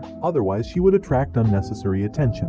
But Isabella starts listening to a voice that tells her to kill Penny, so she was going to do it. In that moment, Zhang Yi tells her that Basil told him the truth about why she was moving away from him, and he promised that together they would go back to the demon tribe. When Isabella hears that, she starts to calm down, but she starts to listen to the Demon Queen's voice saying that she shouldn't be depending on a human being, that she should kill them all so she wouldn't have any troubles on her way. Zhang Yi notices that he is losing her again. He tries to calm her, but she pushes him away to get close to Penny and kill her. But Zhang Yi stops her and kisses her to see if she can calm. The ring starts to activate, making Isabella remember everything they've been through. After that, Isabella calms down and blushed. She asks him why he was so imprudent and kissed the Demon Queen. But before he could answer, she ends up passing out for using so much power. Penny wanted to keep fighting, and Zhang Yi was afraid because he forgot his magic brush. But Basil appears and knocked Penny out to calm her. Zhang Yi asks him if the others suspect after seeing Isabella's power, and he suggests him to get away from Isabella for a time because he needed to clear any of the other people's doubt to warranties Isabella's safety. Then Basil gets rid of the barriers, saying that the fight was over and introducing the fight of Renz against Aixa. But Aixa surrenders because she doesn't want Renz to kill her with one attack. Since could not fight anymore and Isabella broke some rules, they announce that the finals will be between Renz from the Magic Branch against Zhang Yi from the Forging Branch. This gets everyone excited because they wanted to watch that fight later on in the Kingdom dungeons. Isabella were being interrogated by the soldiers. She said that she learned the limit power in the demon tribe when she was a slave, but they won't believe her because demons' limit powers are a thing of their own. Then Basil appears and says that a human being can have the same limit power as the demons since both powers are identical, but each tribe develops it differently. The scared soldiers asks why the director is in the kingdom's dungeons, and Basil says that he is there because he doesn't want his students to be treated horribly, scaring the soldiers. On the other hand, Penny was being interrogated as well, but she didn't say a word, making the soldiers angry, who were about to use the force against her. But Sato appears, and once he is alone with her, he apologizes, calling her Princess Penny. On the other hand, Zhang Yi went to visit their injured friends. Moto asked him if Isabella won the fight, and he says that she was disqualified for using demon power limit just as Penny, who used beast limit power. He also says that his next opponent will be Renz, scaring everyone else because Zhang Yi decided not to surrender. Ali asks if he is ready for when Renz uses his dragon from, which will make him even more powerful than he already is. Zhang Yi says that he haven't thought thoroughly, but the only thing he knows is that he has to win. Once out of the infirmary, he hears some people making fun of him because they think he would not be able to beat Renz. Before we continue with the video, don't forget to like, comment, and subscribe. That's the best way to help the channel keep growing and bringing you guys the next part of this Manhwa. Then he goes to pay a visit to Martin, and he asks him if he would be able to beat Renz. And Martin, with a smile on his face, says that not in the past, but the current Zhang Yi could definitely beat him. The next day the fight begins. Sophices announces the winner's rewards, which will be 1,000 gold coins in the rank of commander. Before the fight begins, Renz suggests the king that the fight should end once one of them end up dead. The king accepts since Basil also wanted to see that. So the order is that nobody must intervene in that fight until one of them dies. When the fight begins, Renz tells Zhang Yi 3 reasons why he wants to kill him. And the last one was because Xiang Yi didn't deserve to be married with Isabella because he considered him trash. But in that moment Xiang Yi take out the lunar stone Martin gave him, and when seeing that Renz was in love with Isabella, he told him that she was her woman. Renz was angry and locked him inside some rocks and setting the surrounding on fire. But Xiang Yi gets out of it, creating a mecha. Renz throws another attack, but Xiang Yi reflects it since his armor is made out of useless wood. He approaches fast to Renz to hit him, but Renz dodges it very easily. Xiang Yi keeps attacking him, but Renz protects himself with a barrier, but suddenly behind him some little bombs appear, which end up exploding. Renz was injured and Xiang Yi takes the opportunity to cut him in half, but it was just a water clone which gets bigger. Catching the mecha, Renz plans to crush him, but since the mecha was made out of useless wood, he couldn't, so he rather opt to drown him, getting the water inside the mecha. With no other option, Xiang Yi gets out of the mecha and being vulnerable for Ren's attacks, but Xiang Yi stops him using X's ice magic. Though we see Xiang Yi with an armor called Magic Knight, which he easily created because with the lunar stone, everything that he thinks about just appears before him. When Renz notices that he wanted to beat him with magic, tries to lock him out again, but Xiang Yi manages to escape and to get close to Ren's body since he thinks that mages are weak in melee close combat. But Renz hit him with a blow and sends him flying. Xiang Yi rushes towards him to hit him, but Renz protects himself and start making fun of him, but this time he strikes with more strength than Xiang Yi hit him in the face. That made Renz angry, sending Xiang Yi flying with his high-level magic, and he creates a water sword which he starts hitting him with. But it was just a distraction because some kind of hand starts to appear from the ground, grabbing Xiang Yi, who tries to escape, making them explode, but they regenerate so fast. Renz creates an elemental explosion which was a super level magic, and he starts attacking him with it, making it very difficult for Xiang Yi. Renz start throwing many water swords, surprising everyone because any normal person should be dead by now. Xiang Yi was having a very bad time inside the mecha because the attacks were pretty strong. But with all that, he manages to gather data so he could make his next move. Renz feels that the temperature is elevating, so he creates a barrier and says that elemental magic is useless since he can cancel it.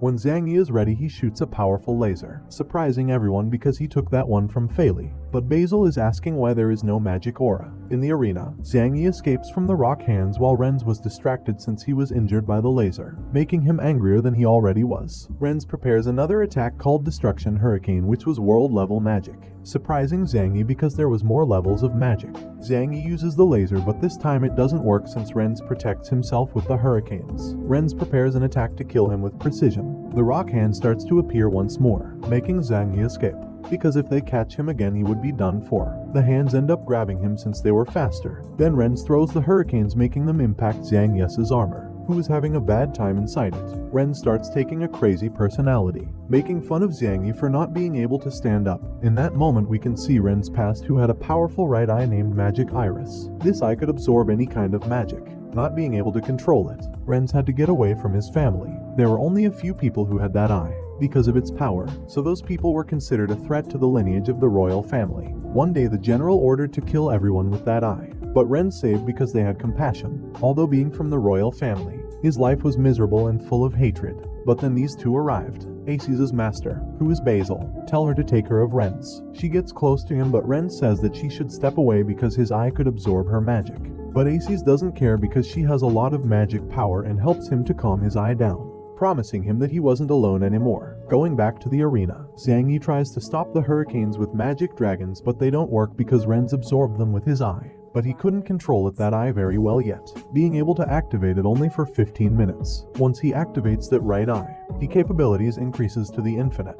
On the other hand, Xiang Yi was going to fight with him face to face using his laser's maximum power, but his condenser starts to fail because they overcharged, making Renz laugh harder and increasing his magic powers to the hurricanes. Xiang Yi couldn't keep up anymore because his body was at the limit. In that moment he sees Dome people getting into the festival to watch his fight. Isabella, who cheers him, telling him not to forget the promise of getting back together, making Xiang Yi happy for what she said. Renz gets angry seeing that Isabella is supporting Xiang Yi, so he tries to kill him so she could see that he was stronger and better than Xiang Yi. But he manages to escape from the hurricanes with the help of the mecha, so then he could start hitting him. And those strikes made more damage than before. Xiang Yi was in pain and surprised because those hurricanes managed to dent his armor made of useless wood. When seeing that Renz was busy fighting the mecha, he takes out some experimental blueprints, a very powerful ones, but he was afraid to use them because he didn't know if he could control the damage that might cause. Xiang Yi tell Renz to use his dragon from since he is going to defeat him in front of everyone. Renz captures the mecha easily after hearing that. and angry he says that he would not use his dragon form since he was too weak for him. Zhang Yi creates a nuclear weapon from the experimental blueprints that goes by the name of Nuclear Hawkeye, which he attacks Ren's with, and he activates a world-level barrier that goes by the name of Holy Angel. Zhang Yi's attack creates a dome surrounding Ren's, and after that the attack ends up exploding inside the dome. This created a strong wave of light that even Ali and Moto could feel being so far away from the arena. And inside the arena everybody else was saved because of Basil's magic. The public gets scared when noticing that the whole arena was destroyed by an enormous fireball that was floating over, surprising even the masters. Sophists is very happy to see Zhang Yi's big progress, because if he joins the White Dragon Knights, they would be so much stronger. In the arena we can see Zhang Yi, who had to cover from his own attack, but he got damaged anyways. And after seeing the ball of fire he was happy because before that he created a barrier surrounding the fire so its energy couldn't escape. After that, the fireball is absorbed by Ren's, making the barrier smaller, where we can see lava coming from it. Everybody is in shock, and they see a devil, a spirit of fire. And after eating a big part of the fireball he goes, and from the lava Ren's comes out, who activated his dragon form to protect himself. Aces is surprised to see that the terrestrial dragon form had evolved when being in danger. With no time to lose, Ren's uses the lava to attack Zhang Yi, who manages to dodge it, but his armor was starting to fail and Ren's took advantage of it and sends him to the floor with a single strike. But he could protect himself thanks to a barrier. Zhang Yi tries to use his brush, but Ren steps on his hand and then starts stepping on him to the death. With that, Ren's wanted to show everyone that Zhang Yi was weak. Zhang Yi starts to laugh at him, saying on the outside he seemed easy, but on the inside he just wanted to draw the attention of the people surrounding him. He says that he shouldn't wish others' wives and that the other event had been decided with Zhang Yi's victory. Ren's was going to kill him to shout his mouth. Isabella wanted to intervene, but Zhang Yi cuts his arm with the laser, surprising everyone with what he just did. After that, his armor completely runs out of power and Ren's was very angry for what he did, so he was about to use of his limit power to kill him. Ren's attacks, but his body starts to behave weirdly. Zhang Yi says that his senses will start failing until his last cell dies. After losing his sight, Ren's asked Zhang Yi what was happening because he couldn't see but he could hear voices. Zhang Yi explains that when he absorbed the explosion he already knew he had won, because all the symptoms he was feeling were because of radiation.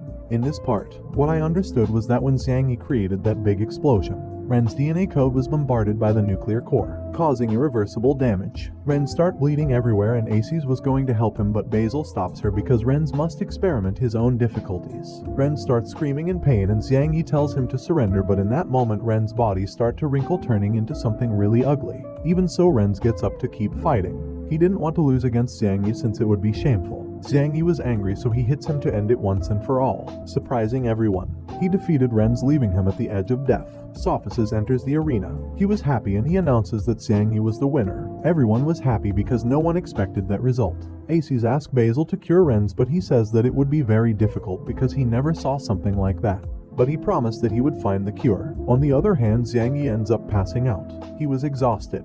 Isabella catches him and thanks him for keeping the promise. Martin was very happy because despite always finishing last in the former events, they could win one with the help of Zhang Yi. In that moment, the king arrives and hands over the trophy to Martin, making everyone in the forging branch happy. In the night, everyone was looking for a cure for Ren's, but they didn't know how. Also, Ren's was getting worse, so Basil gets out a very powerful stone. A stone known as the Development Stone, which was the artifact that built the world and all living creatures. They use it on Ren's to try to cure him. Basil says that he saved his life with that, but he would have to live with all the imperfections. Aces asks how is it possible that this stone had so much power, and Basil says that he will tell her in the future. Ren's wakes up, but he wanted to kill Zhang Yi and Aces calms him, hitting him, saying that the fight was over and Zhang Yi won. He was sad because besides he lost the fight, he now has imperfections all over his body. On the other hand, Zhang Yi wakes up and realizes that he is with all of his friends who wanted to celebrate for winning the festival. Moto, on the other hand, was sad because Zhang Yi was healed by the master from the pastoral branch called Yelena, and he was healed by a man not very masculine. While they were talking,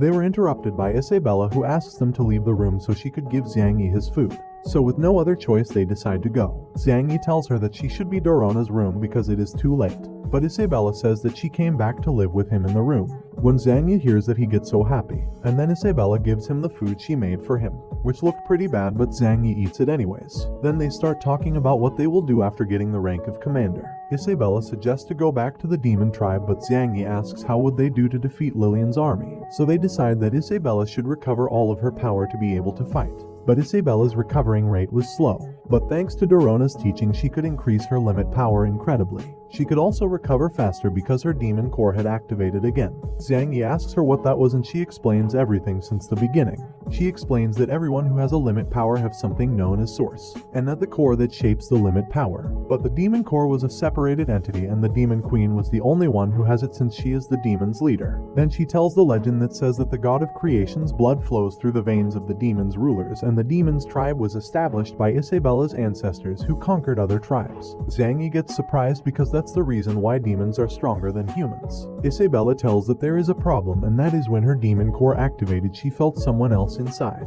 And that other personality was the evil demon queen. And once in the house he talks with Isabella about the demon queen's personality. Zhang Yi asked her if she changed her personality in other opportunities, but Isabella says no, since this started happening after Lillian stole her powers. Zhang Yi asked her why did she stole her powers, since that could lead them to a way for her to get her demon queen's limit power back completely. Isabella didn't know exactly what that was, but she remembered some features so Zhang Yi could draw it. But when drawing it he realized that it looked like a penis, so he asked her to be more specific so he could draw it later. Then they both go to visit the forge class, which had become popular thanks to Zhang Yi. Then Zhang Yi shows Martin the drawing he made with Isabella and asked if he have seen that dagger since he has visited numerous corners of the plains. Martin says that maybe he had seen one but he didn't remember well, and he asks Zhang Yi if that was one of his new creations. He says no, since he found that design in the demon tribe and he wanted to study it so he could contribute with humanity's progress. But Isabella interrupts him saying that this dagger killed the demon queen. When Martin hears that he gets surprised and he grabs a book where he made some notes 5 years ago from a mural painted within some ancient temple. Martin explains that in that book there are different weapons and objects that the gods once used,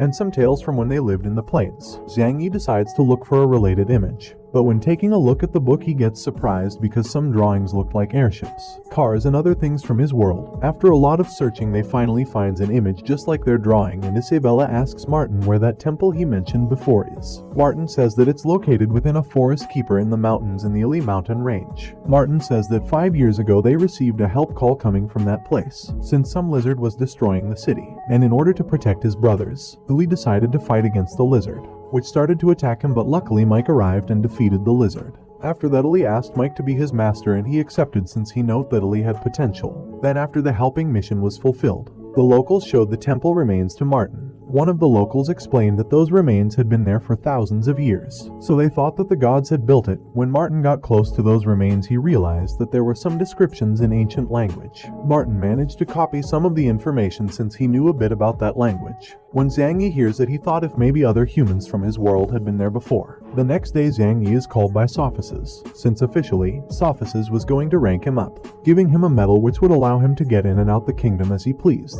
Zhang Yi says goodbye to Sophices since he along with his friends will go to the ancient temple remains to start an investigation. Martin asked him to take the lunar stone with him, but Zhang Yi refuses because that stone was very important for the kingdom, although he really wanted to take it. After that, Zhang Yi builds a car and he started his journey. And in that moment a knight arrives saying that the regent had returned to the kingdom after annihilating the whole East tribe. He also says that he is in a meeting with the king and the king ordered Sophices to go to the palace. Once Sophices is arriving the palace he found himself with the regent who was releasing his power while walking. Sophices asked him why did his father commit suicide after talking with him. Angus says that he just told him the truth about the world and he was planning to tell him as well, but it was very soon for him to comprehend. After feeling some of Angus' powers, Sophices starts to bleed a bit. After that he swears that he would kill Angus with his own hands to avenge his father. On the other hand, Zhang Yi built a helicopter in which they arrived the mountain range faster. But they were all dizzy because of the altitude. Ili reunites with some of his child friends who were surprised by the helicopter Zhang Yi built, since it was a divine object for them. Then they took them to the village, and they were surprised to see that people living there were very strong compared to the people in the capital. Then by afternoon, this guy tells Zhang Yi that his helicopter looked a lot like the drawing inside the ancient temple. Zhang Yi explains that this was the main reason why they were there, to investigate about those drawings. And that guy said that he would tell everything about that in the morning since they must be tired for the long trip.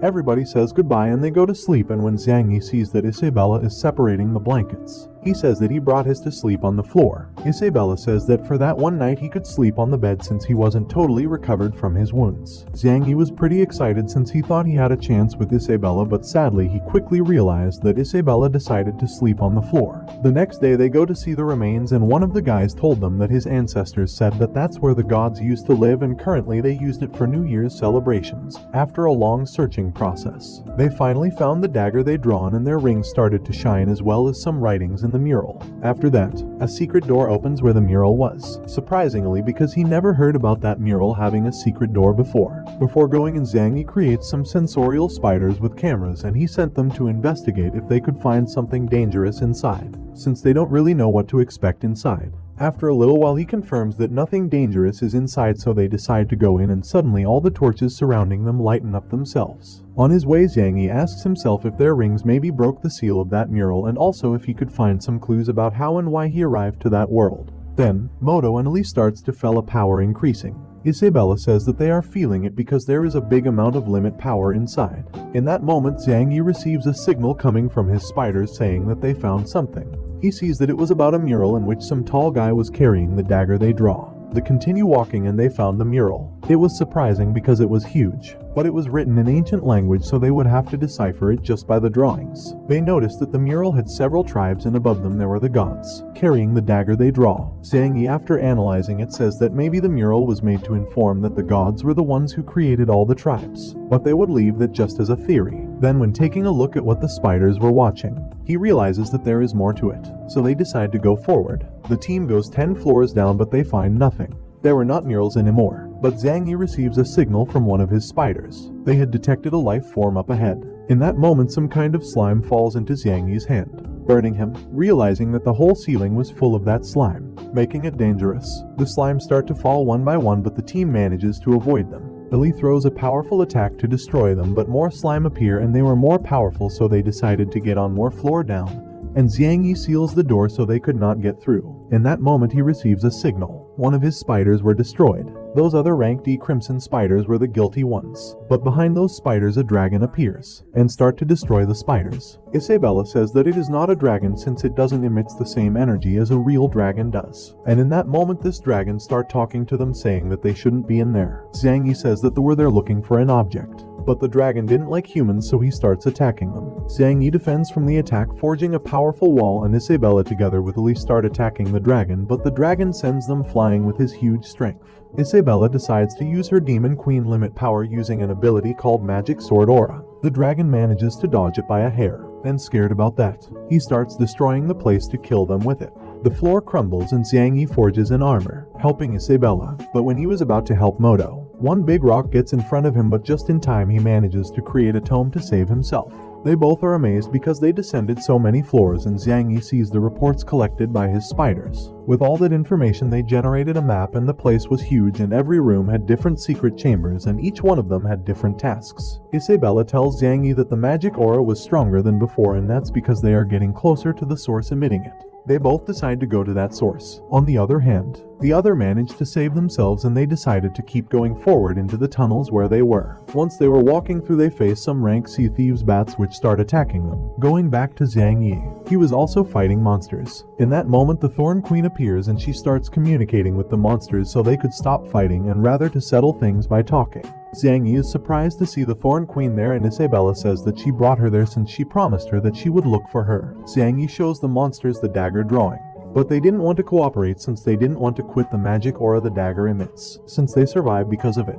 Isabella was furious, so she uses more of her Demon Queen limit power, but this time it was stable since she absorbed the energy surrounding her. That scared the monsters, making them get away, and the Thorn Queen becomes a bracelet so she could help them later, as Isabella smelled horrible because a lot of the monsters' blood fell into her. Zhang Yi offered her a change of clothes, but she couldn't find a place where to change. On the other hand, the other two managed to beat the bats and decided to go to the end of that tunnel, where they got surprised to find a huge door. Billy decided to open it, but he couldn't. He didn't want to quit trying since Mike taught him that he must overcome every obstacle. Billy uses his limit power to open the door, but it was so difficult. Eventually, he managed to do it by using a 200% of his power. Then they both decide to get through. Billy didn't realize that when he entered he activated a thing and almost everything surrounding them started to shine, surprising them because they had found another mural not far from them. Going back to Zhang Yi, he found a hidden room where a water fountain was, and then he gets surprised to see that everything there was big. Isabella found a bathtub, so she started taking a bath, and Zhang Yi manages to see her thanks to an opening in the door. But like a total gentleman, he decides to go because that was wrong.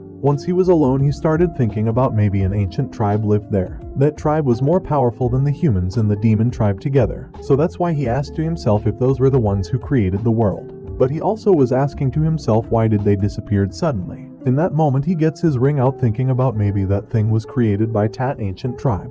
And lastly, he also asked to himself if the members of that tribe could travel to his world, since he was teleported to his current world. Suddenly, a hooded person passes by him, so he decided to follow in, creating a wall so he couldn't escape.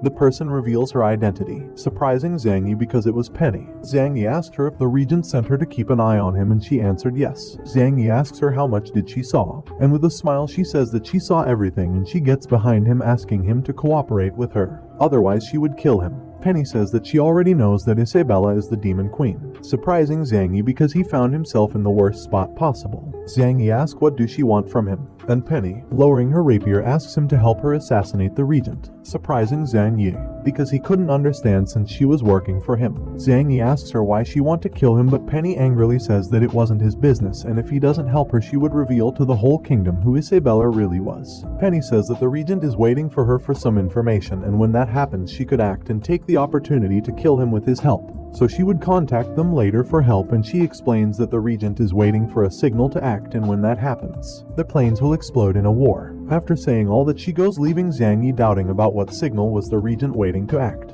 On the other hand, Moto was escaping from a golem which ends up catching him anyway. But in that moment Ali arrives, helping him by making the golem collapse. Then more golems appear in front of them, and when Ali realizes that they were powerful, he uses his most powerful ability, and so he starts a fight with them. Going back to Zhang Yi, he thought that for now he could trust Penny since she gave him a lot of information. But then the dragon appeared and grabbed him with its tail. The dragon thought that Zhang Yi wanted his gem and it was going to eat him. But Zhang Yi didn't know about anything about any gem. In that moment Isabella arrives, attacking the monster and saving Zhang Yi from dying. The dragon was very angry and starts fighting with Isabella for real. When Zhang Yi realizes that she couldn't fight half naked, he creates an armor for her, and he explains that this armor has many enhancements so the user could not be defeated so easily. Isabella says that she didn't need that thing, but she was happy on her inside since she always see him working on new interesting projects. So the fight against the dragon begins, but Isabella was in disadvantage since the armor increased her power, making it difficult to control. Then the dragon catches Isabella. Zhang Yi also starts to fight using a magic armor and injuring the dragon. Zhang Yi frees one of his spiders to follow it to its hideout, where it uses the dagger's powers to recover itself and obtains more power, making it evolve. Then they arrive and realizes that the dragon is in fact a lizard that absorbed the dagger's aura, making it evolve.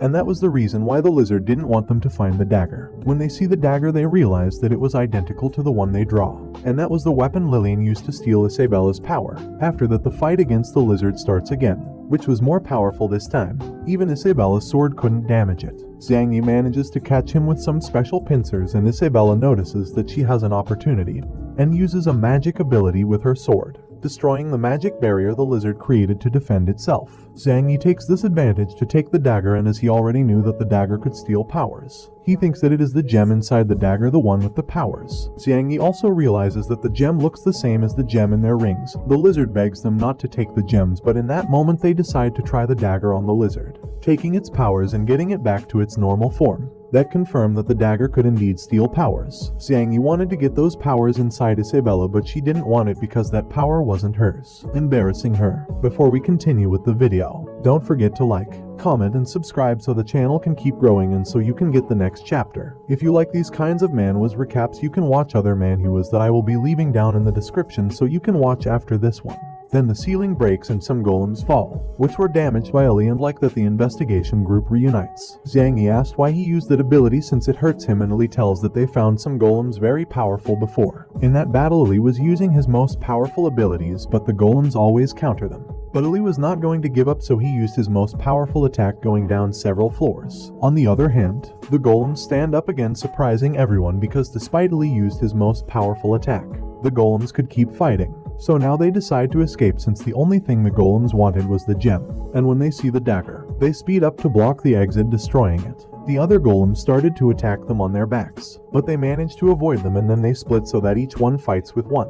Everybody start fighting the golems, throwing them powerful attacks but didn't work because the golems managed to counter them all. Everybody gathered and Zhang Yi says that he noticed that those golems weren't monsters but machines created by humans. Isabella says that she also noticed it but there was something weird about them since she could feel an aura of life in them but they didn't seem to be alive. Surprising Zhang Yi with that, the golems prepared again to attack. But after being thinking a lot, Zhang Yi came up with a plan to escape and asked the others to buy him some time. Zhang Yi forges some mice and then a Dragon Ball-like radar with which sent the mice to the golems. Isabella throws an attack to the golems to immobilize them and the mice start to scratch them with their tails marking them all. After that Zhang Yi uses his brush to separate the golems since his plan was to use the golems as materials to forge so he could separate them and defeat them. Zhang Yi goes and grabs some stones that were floating in the air after separating the golems and he realized that those stones were giving power to the golems. Zhang Yi was going to grab another stone but the lizard from before appears, taking the stone from him to eat it in the escape.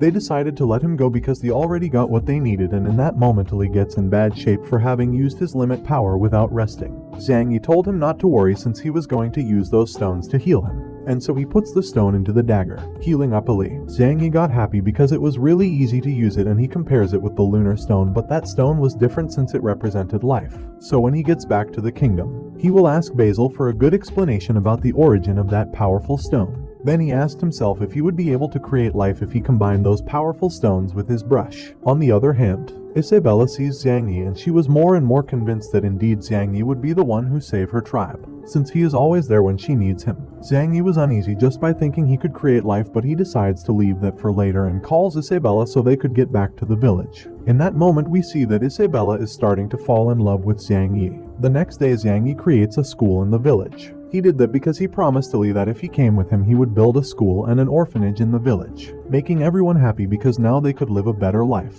As a gratitude gesture, Ali's brothers give him a bouquet of roses made of paper and this little girl tell him to give it to Isabella. Zhang Yi took notice and gave the flowers to her but she was not like other girls and says that they are useless, but she accepts them. Zhang Yi was sad hearing those words and when Isabella noticed it she didn't know why he was like that.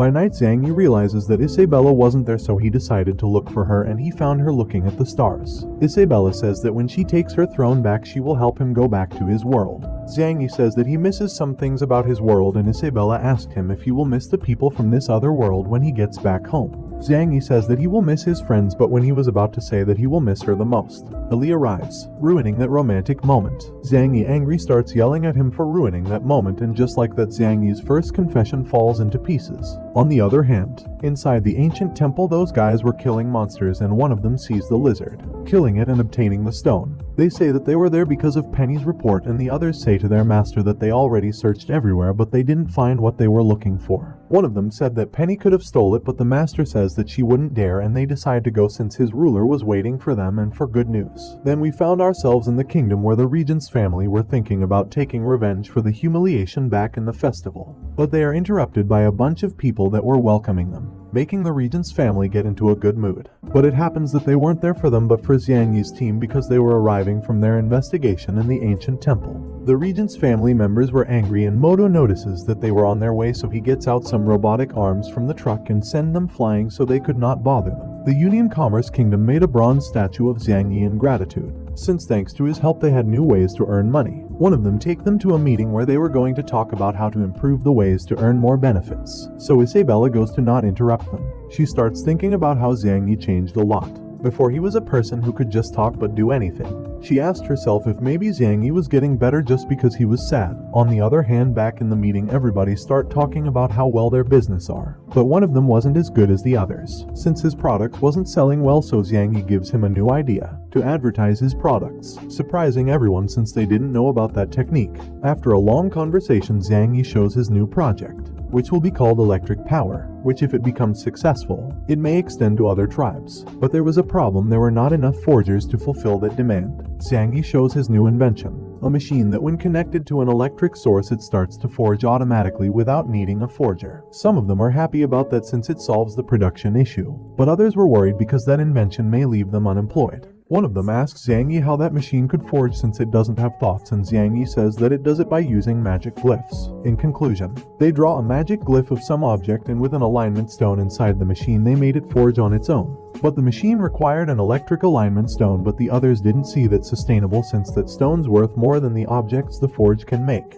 That when Zhang Yi presents his new invention, an electric generator, that invention can replace the alignment stones. The electric stones works for the operation of many things that they are doing, but these are limited, so they have to become independent of them if they wanted to grow as a society. And in order to achieve that, Zhang Yi and his friends looked for many ways to create electricity. After a lot of searching, they managed to create a power generation station where they could keep energy in a box easy to transport. With that they could use the forging machine along with other inventions, impressing everyone, since with all that the production would increase in each of their independent jobs without spending a lot of money in electric alignment stones. Zhang Yi says that he has a bigger plan, which is to provide electricity to all homes inside the kingdom to finally destroy the regent's family tyranny, since they are the ones raising the prices of alignment stones. Zhang Yi wants to provide energy to all houses in the kingdom so they can enjoy the benefits of having electricity, so that's why he was looking for everyone's help. But everyone stood still, and that was because Basil took Zhang Yi to his temporal line where only both of them could talk. Once they were talking, Zhang Yi told him everything that happened in the ancient temple. When Basil knew that he had the red stone and the dagger, he asked him to show them to him. When showing the objects, he says to Basil that maybe he could create life if he uses the stone well. Basil, very upset, told him not to do that since it was forbidden, and he starts pressuring him and asking him if he didn't value life, since he wanted to create new lives. Zhang Yi, very scared, was thinking about why Basil was behaving like that. Plus, he wasn't planning on creating life. He was just curious. Basil calms down after reading his mind and realizing that indeed he was only curious, and apologizes because he used a lot of strength to get out his true intentions. Before he goes, Zhang Yi asked why he got angry just like that and why it is forbidden to create life. Since Zhang Yi comes from another world, he planned to tell him everything only to him. So using his magic, he takes him to an illusion where he shows the origins of that red stone, which is capable of create life. In that illusion he can see the ancient temple where they recently made an investigation. That illusion was part of Basil's memories, and in that moment a bunch of human beings appear, and surrounding them there was the gods tribe that Zhang Yi saw on the ancient temple's murals. And those human beings were thanking the gods for teaching them magic.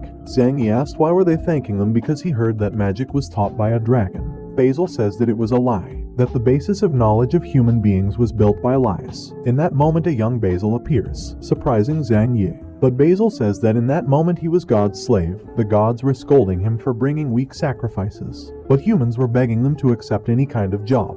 With a mocking tone, the gods accepted, and they took out their daggers with which they aimed towards the human beings, creating a big circle on top of them.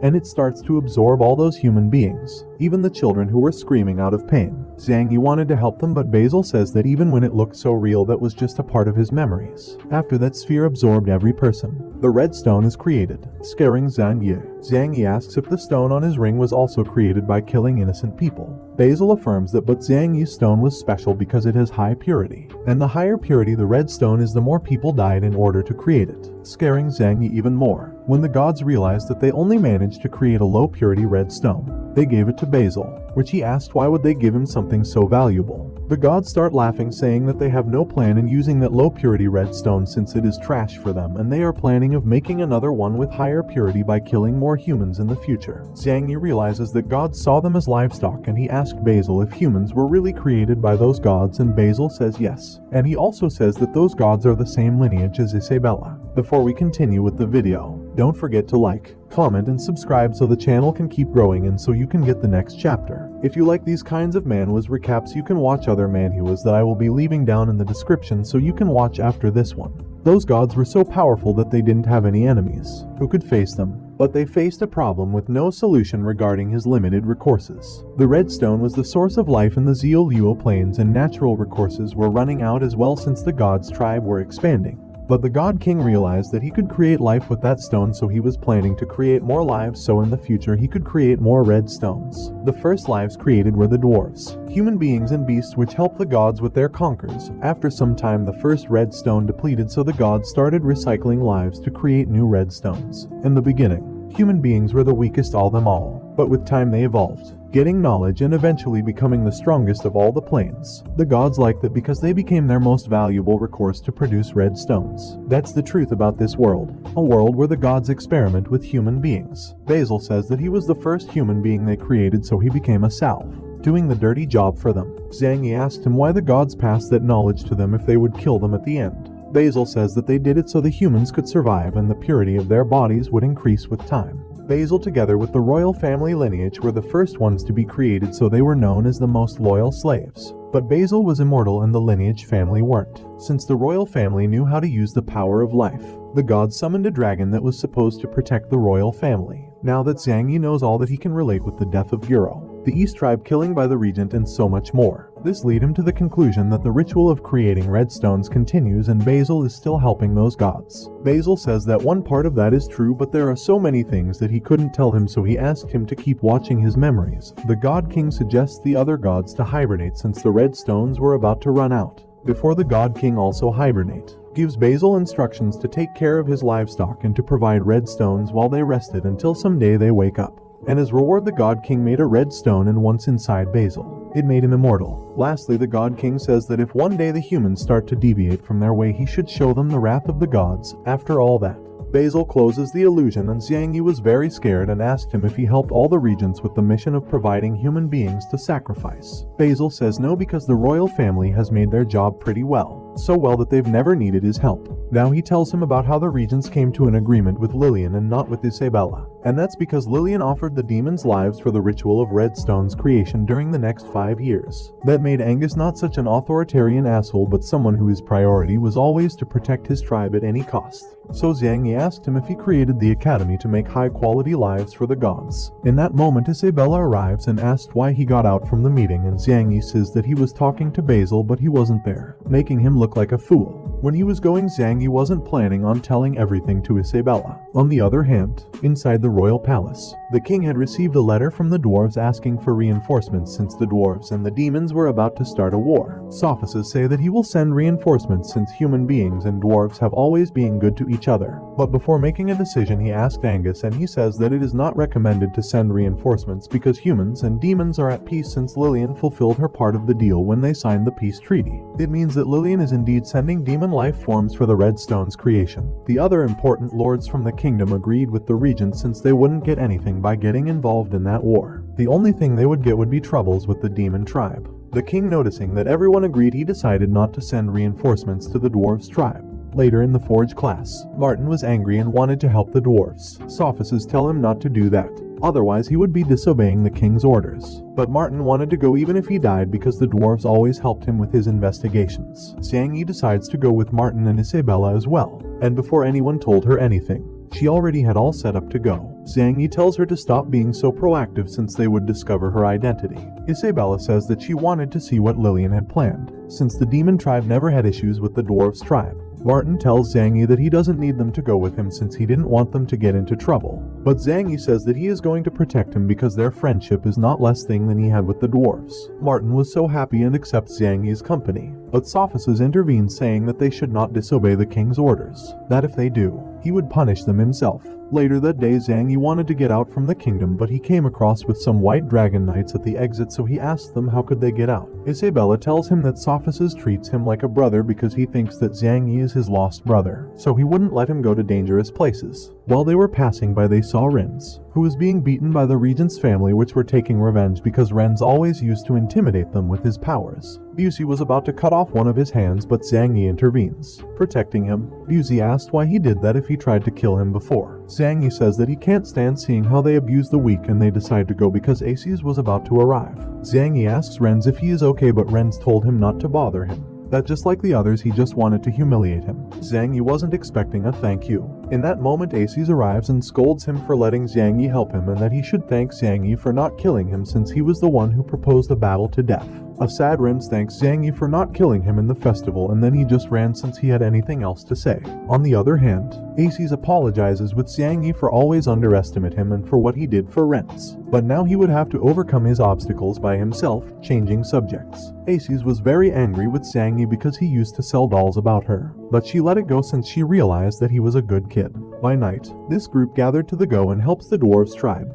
They also invited Nanai because his was strong. Sophists arrived, but he wasn't going to arrest them. On the contrary, he brought reinforcements to help the dwarves. Zhang Yi asked him why he was helping them instead of arresting them. Sophists said that before he was worried about the situation, so he went to speak to the king alone. The king allowed to secretly send help to the dwarves' tribe, so he arranged some things with other masters to protect the king while he was away. On the other hand, Dorona gives Isabella a suppression seal so when she loses control of her limit powers, the seal could help her control it. After that, everyone that was going to the dwarves' tribe arrives, and after some talking, Zhang Yi forges a helicopter to go to their destiny. Before they go, Zhang Yi gives Aces a letter, so she delivers it to someone and says that he will find a way to cure rents. When they were leaving, Dorona notices that Penny was behind the helicopter following Zhang Yi and his group. Inside the helicopter, they introduce the head of servants, Selena, who is also going with them. Sophists say that she is also going because her magic is useful since she can change the size of things, making their investigation easier. Zhang Yi prepares everything, loading a map into the helicopter so it can be auto-piloted and he could rest. On the other hand, near the dwarves' kingdom, Prince Marvin along with other dwarves were escaping from the demons, and they were about to catch them, so Marvin was going to buy his friends some time so they could escape. The others were very sad, leaving him to go and find reinforcement and help him. On the other hand, the others were talking in the helicopter about how to face the demons, but they were attacked by some flying stingrays. The demons were about to attack them once more, but Zhang Yi attacks them with the heli's weapons, which were damaging the stingrays even protected by magic. The demons decided to go, surprising everyone. That helicopter was really powerful and Zhang Yi was happy about that. But Sophists tell everyone to prepare themselves since a huge wave of demons were approaching.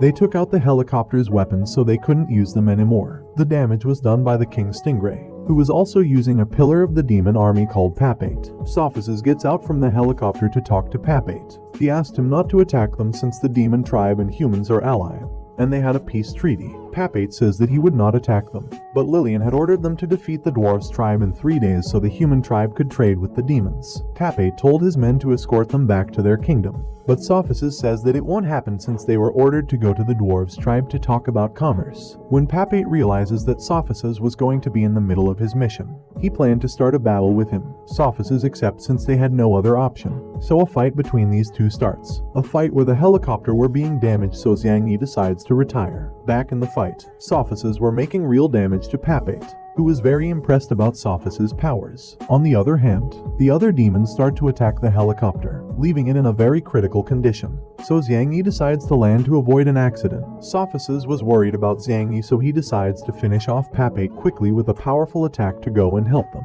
Papate was trying to hold the attack, but it didn't work, since it landed on his body, receiving a lot of damage. After that, Sophists decides to go and help Zhang Yi, who in a blink of an eye was beating almost every demon on his way. Sophists orders him to step aside, but Papate destroys their helicopter. Sophists was very angry and started attacking him. He was worried about his friends, but they managed to save themselves thanks to their abilities. Zhang Yi on the other hand only had one low-quality alignment stone, so he couldn't do anything, and he had a stingray above him. The stingray gets one of its tentacles out, worrying Zhang Yi, who thinks that he is about to get killed, but he was saved. Above that stingray there was Isabella, who had no other option but to kill it. In that moment the stingrays gets out of control since they had no demon to control them. Martin wanted to help them, but they were assaulted from behind by other demons, making it difficult to get to them. But Penny appears, saving them by killing the demons that surrounded them. She told them to land because it was going to be very difficult to fight against those demons in the air. So with no other choice, they decide to land. On the other hand, Zhang Yi and Isabella manages to save themselves. Isabella noticed that something wrong was happening. Zhang Yi sees a monster crushed, and he asked himself if maybe it was crushed by the dwarves' kingdom, since Martin told him that the dwarves' kingdom was a moving city that were moving to the southwest because of the season. While they were walking, someone attacked them out of nothing. These were little demons which were shooting missiles and then hide in the sand to reload their weapons. Zhang Yi discovers their pattern and plans to use his low-quality stone to attack them, so he asked Isabella to distract them. Meanwhile, the demons realizes that Zhang Yi is the weakest, so they decide to attack him first. But Zhang Yi finishes his plan. He created some trampoline with which they managed to put them all together, and Isabella defeats them. Zhang Yi was happy about that, but Isabella told him not to be since some pillar demons could arrive. She tells him that there are 12 pillars which are more powerful than Ren's, and given his current condition it would be very difficult to kill just one. While they were talking, the ground starts trembling and Billion, the third rank of the pillars, appears. Isabella gets hurt when trying to escape Balian. Since Balian was a fool demon, he was wondering why he was there, and when seeing below his feet, His dead friends were there, so he blames Zhang Yi and Isabella for that. Zhang Yi was angry and told him that he was the one who killed his own friends, so Balian got sad and started to cry. Zhang Yi wanted to take advantage of that moment to escape, but Balian was already mad and wanted to kill them, since if it wasn't for them, Balian would have never killed his friends. In that moment, Balian starts to attack them. Isabella receives the attack, and since she had an injured arm, she decided to use her Demon Queen aura, but it neutralizes out of nothing. Balian, taking advantage of her being distracted, Balian punches her, sending her flying. But Zhang Yi saves her using his brush and starts taunting Balian to see if he fights him. But he ignores him since he was weak, so he goes straight for Isabella, but Zhang Yi forges a sand ramp so she could go flying. While she was running, Isabella was impressed about how Zhang Yi could forge that ramp being far away. When close to her, Zhang Yi asked Isabella if she was okay, but Isabella argues with him because he didn't escape, since Balian wasn't even using all of his power. In that moment, Balian gets behind her quickly. She was expecting that, so she takes her sword out to counter-attack. But Balian can feel that she might cut his arm off, so he stops, creating a wind wave which sends our protagonists flying. As Isabella was injured bad, she asks Zhang Yi to escape, but he tells her to leave it all in his hands. Isabella says that he could not do anything since he only has an ordinary brush, but Zhang Yi says that it would be enough. On the other hand, Balian was very angry and starts attacking Zhang Yi at a high speed. Zhang Yi forges several walls to protect himself, making Balian even angrier since he was just using tricks. When Balian reaches him at last, it was just a rock statue, since Zhang Yi was escaping with a rock, making it move with the sand. When Balian saw that, he started attacking them again, but Zhang Yi avoided every attack. Balian was angry and was telling him to fight like a man while destroying every of Zhang Yi's barriers, and Zhang Yi told him that he shouldn't be one of the pillars because he was too slow. Balian was really angry and he was going to kill him, but once Zhang Yi had him facing him, activated the sand trap he forged. As Balian's body were too heavy, he starts to be swallowed by the sand, and Zhang Yi takes advantage of that moment to escape. But in that moment, Zhang Yi starts to sink into the sand because Balian was spinning very fast to suck him in. Zhang Yi wanted to escape, but the sand was moving too fast. Zhang Yi creates a trampoline to escape, and since he had no other choice, he forges the sand, changing its properties, surprising Balian because he didn't expect that. In that part, they doesn't explain to us how did he do that. They only let us know that Yuluo sold him a high-class superior forged stone. Once Balian escaped, he attacks Zhang Yi again, but as nothing was working, he creates a new barrier, making Balian to crash with it since he couldn't see it. What he created was a tempered glass that didn't break with the attacks. Zhang Yi starts to make fun of him again. Balian was very angry and start to throw a series of punches with which manages to break the tempered glass. But Zhang Yi had already created several tempered glasses. Zhang Yi makes fun of him once more. Balian could not handle that anymore, so he uses his true power, breaking the glass quickly with a header. Then he steps back to use an ability called Ray Fang, with which he destroys the tempered glasses and reaching Zhang Yi, who is expecting him, and quickly he creates the Prince Rupert's drop, which is a very hard material. Balian ended up injured after crashing with it, and Isabella uses her great velocity to cut his head off. Once he couldn't move anymore, and before he died, he realized that Isabella was the Demon Queen.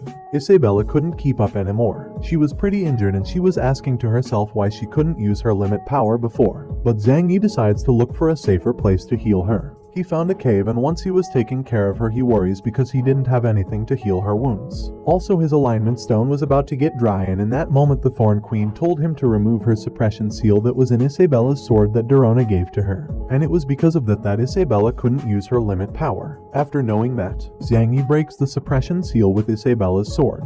In that moment, Isabella wakes up behind him, making Zhang Yi happy. But out of nothing, she grabs him by his neck. Zhang Yi, worried, asked her if she didn't remember him. Isabella, remembering the kiss with a smile, stops choking him, and from now on he would have to obey to everything she says. Zhang Yi realizes that now Isabella had the Demon Queen personality. He was happy about it since she would be able to recover from her wounds by herself. Zhang Yi decides to obey her, and then he would look for a way to wake up the real Isabella. She demands to him to forge a bathtub. He says that his brush didn't have enough energy, but Isabella tells not to disobey, and with a bit of fear, and very fast, he forges a bath for her. Zhang Yi was about to leave, but she demands him to stay and to warm the water for her while she takes a bath, and he only wanted to watch her while doing it.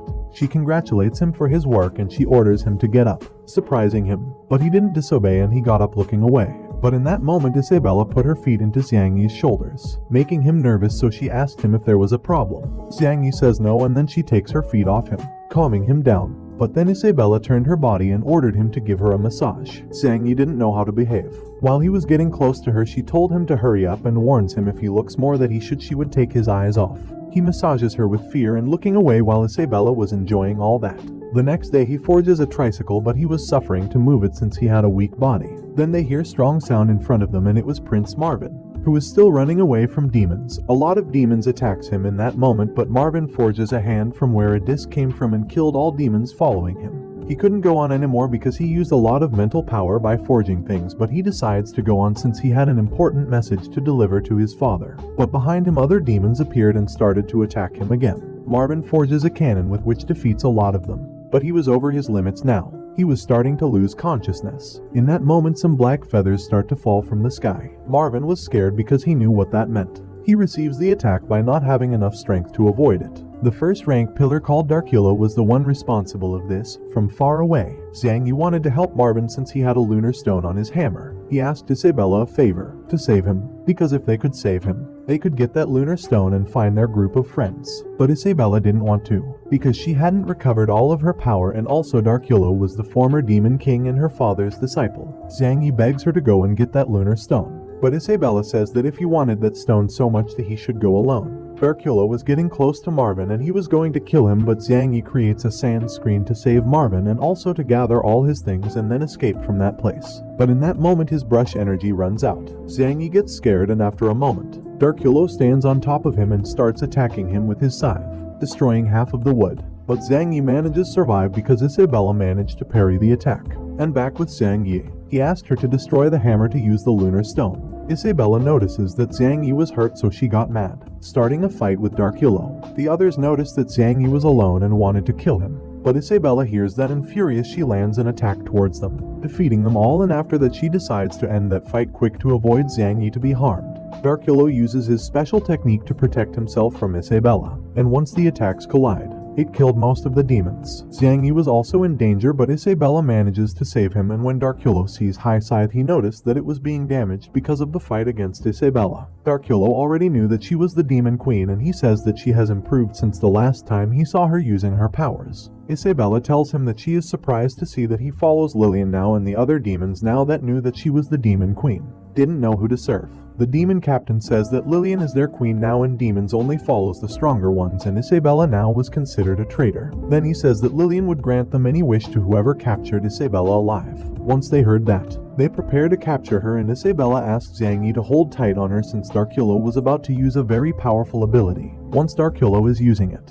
everything goes dark, but instead of attacking Isabella he killed all the other demons who wanted to capture her. He left none of them alive. Before Darkula leaves he tells Isabella that he would be waiting for her in the demon tribe, surprising Isabella, wondering if Darkula was her enemy or ally. Then Zhang Yi gets the lunar stone. He was happy, since with that, they would be able to reunite with their group faster. Isabella then covers her horns to keep her identity hidden. Then we found ourselves in a war between the demon army against the dwarves' kingdom. The dwarves were losing that war because all of their weapons were being destroyed, and also the demons had a rank 4 pillar called Kyrans, who takes out of his body an egg which once it explodes it creates a cloud of flies that exploded once they got close to the kingdom. One of the dwarves noticed that and asked to change the castle route. But they answer that they cannot do that since something was keeping the kingdom to change routes, and it was about some slimes that were covering the wheels. The guilty of all that was the 9th rank pillar called Sumux, who was in company of the 6th rank pillar called Suosuo. When these 3 pillars are together, the demon's strength increases, and those demons were already entering the kingdom, killing everyone who stood before him. One of the dwarves goes to inform that demons are now going through their defenses, panicking everyone. But the dwarf's king, Khan, orders them to calm down. His son Roland realized that his father was about to activate something powerful and told him that his body wouldn't resist that. But he wants to do it to save his kingdom. With his scepter he activates the Kingdom Forge, which allows him to control his moving kingdom. And with that he killed all the demons that were entering. Then he get out some giant arms with which he starts to kill the other demons. When the dwarves noticed that his king was fighting, they started to work harder. Once the pillars realized that Khan was the one controlling the kingdom, they decided to join into the war. Since Khan was getting weak and he didn't have a body capable to do it, he could only use 30% of the kingdom's power. In that moment he starts to worry because he couldn't control his robotic arm, because Suao was controlling it. And with the help of the other pillars they managed to destroy the arm. But the dwarves had created a spare one, Khan uses more power to protect his kingdom even if he dies, so he starts killing the vast majority of demons. Khan's body was getting weaker and the other dwarves wanted to help him, but they couldn't since the lunar stone can only be used by kings or princes. There were 3 lunar stones within the kingdom. One was used to move it. The other one Marvin had it, but he wasn't there, and the other one in Khan's scepter, since Khan couldn't do it alone. They needed another one who could forge with him. Roland was sad not being able to help his father since he had no talent to forge. Khan was starting to bleed, but he didn't want to give up and kept fighting. Sumuk starts attacking the kingdom, leaving Khan really injured. When the demons realized that Khan couldn't keep fighting, they all decided to attack at the same time. But suddenly a healing magic starts to heal all the dwarves, and one demon informs that reinforcements had arrived. And behind them some missiles start to fall, killing a lot of demons. The dwarves were wondering if Marvin had arrived, but it wasn't him. It was Zhang Yi's team lead by Martin. Khan recognizes Martin and gives the order to not attack them by accident. Martin gets into the kingdom to help Khan while the others are fighting demons, where Sualo starts to attack first. But Penny destroys Suasuo's threads very easy, and she starts to make fun of the pillars. The pillars were very surprised since they didn't expect the human kingdom to help the dwarves. They wanted to kill them, but they were wondering if that would affect the relationship between the human tribe and the demon tribe. Suasuo says that they better kill them because they intervened in the war. But in that moment a person gets above them and throws Papate's head in front of the pillars. This person was Sophisis, which says that if any of them would dare to put a finger on his friends, they would pay. Kyrans was happy about his brother's death since now he could rank up. The other demons were feeling confident and they were about to fight that group of people since they now had an army, and the pillars were also with them. Sophisis uses an ability and Alina with her magic increases the size of that ability, making it defeat a lot of demons. Kyrans manages to protect himself just by a hair, but his shield was about to break. That scared the other pillars because now they had to fight carefully against Sophisis. Kyrans gets mad and uses his maximum power to kill Sophisis. But in that moment the corpse pillar ordered them to retire. Kyrans wanted to fight against the humans, but the corpse pillar says not to disobey orders, and with no other option all the demons start to flee. Alina was happy about it since she could only use her magnification power once a day. With the help of Martin, they were repairing the kingdom. Khan was very tired and thanks Martin for his help. But he says that he haven't done anything yet because when using kingdom forges he gets tired very quick. Then Martin congratulates him because he was fighting like that for months. But Khan says that he was fighting with Marvin because he was the one who could take advantage of the kingdom's full power. When Martin remembers Marvin, he asked where he was, but Roland says that he was killed by the demon tribe. He explains that they didn't fear the demon tribe before, but Khan couldn't stand seeing his people die, so he accepted a peace treaty with the demon tribe. But when they were talking about putting an end to the war, the demons attacked Marvin in the middle of the conversation and nobody from his group had arrived yet. When Martin hears it, he says that he will help the dwarves, and Sophisis asks Khan if any other human arrived to the kingdom before they did. Khan says no, since they were the only ones from the human tribe. After that he starts bleeding, worrying everyone, and Fiona wanted to examine him to see if she could help him. Roland told her not to touch his father, but Martin convinced him. They would treat his father the next day. That night when Roland was alone, he went to speak to the corpse pillar, and we find out that it was him who sent Marvin out of the kingdom. He also drained Khan's power to destroy the kingdom, and the pillar told him to be patient since very soon he would be the dwarves' king. Roland was very angry since he always said that, so he asked for an exact date. And this pillar said that in a few days he would send troops to finish off the kingdom for real. That said, they leave, now in the demon's queen castle. The corpse pillar Raymond was thinking about absorbing many corpses when the war starts again. That would make him really strong, so much that even Darkula would be on his side.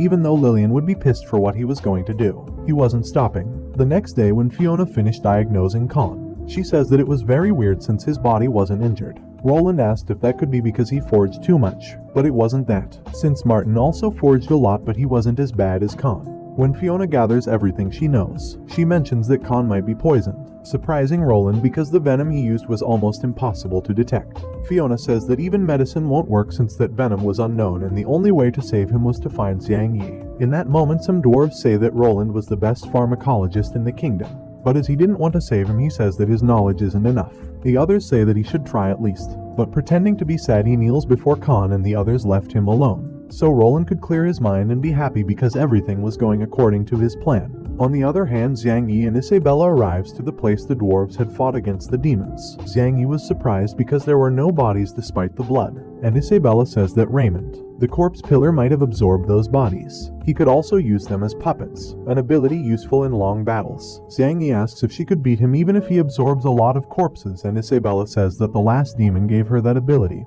and since she has a demon queen limit power, she could crush him. Zhang Yi asks if he had a weak point, but Isabella didn't have that information. Once they were going back to the ship, Isabella wonders why did she talk that much. Then Marvin wakes up and asks them if they were the ones who saved them, and Zhang Yi said yes, but they decided to talk inside the ship. On the other hand, in the dwarves' kingdom, some dwarves were worried about Khan. Sophists decides to go and look for Zhang Yi since that's what's most important for him. In that moment, one dwarf arrives and informs that the demons were gathering to attack again.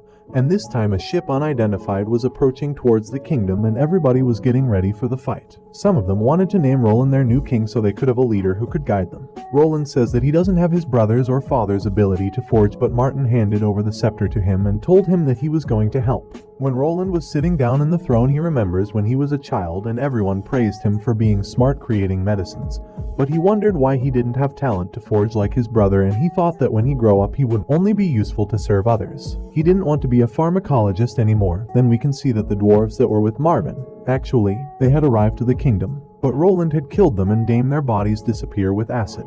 He had always pretended to be a good person, but now at last he could become king. And as his first order, he ordered all the dwarves to surrender before the demons. Everyone is surprised about that and asks him why is he giving that order, and Roland says that the demons will leave them alone as long as they give 100 lives monthly. Now everybody sees Roland's true face. Roland knew that they weren't sent by the human tribe and he ordered to capture them. Everyone was wondering what should they do. But in that moment, in destroying part of the castle, Zhang Yi arrives with Isabella and Marvin.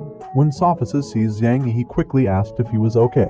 Isabella was a bit jealous for that. Roland, on the other hand, when he sees his brother, he says that he would tell everything to him once he fully recovered. When Bart sees Roland, he punches him hard, sending him flying, since he already knew that he had been plotting with the demons to destroy their own kingdom, to avoid being discovered. Roland told him that he was wrong, but Bart says that he already confirmed that since the demons themselves told him. Roland wanted to save himself and says that the demons brainwashed him, making all the ministers doubt about Bart's words. Then he says that the humans were working with the demons to destroy their kingdom. Most of the ministers agreed with Roland, but Bart was trying to tell them that they were wrong, and Sophists couldn't hold that situation and was about to start a fight with those dwarves, but Zhang Yi asked him to leave it in his hands. And when getting close to Roland, he gives a lot of motives why they were helping them. Zhang Yi asked him to take him to Khan to answer all of their questions, and he says that just for having Khan's scepter, that doesn't make him the king, since his brother Bart had arrived to the kingdom. That caused the ministers to wonder which prince they should support. To make him shut, Roland accepts to taking him to his father and warns him that if he can't save him,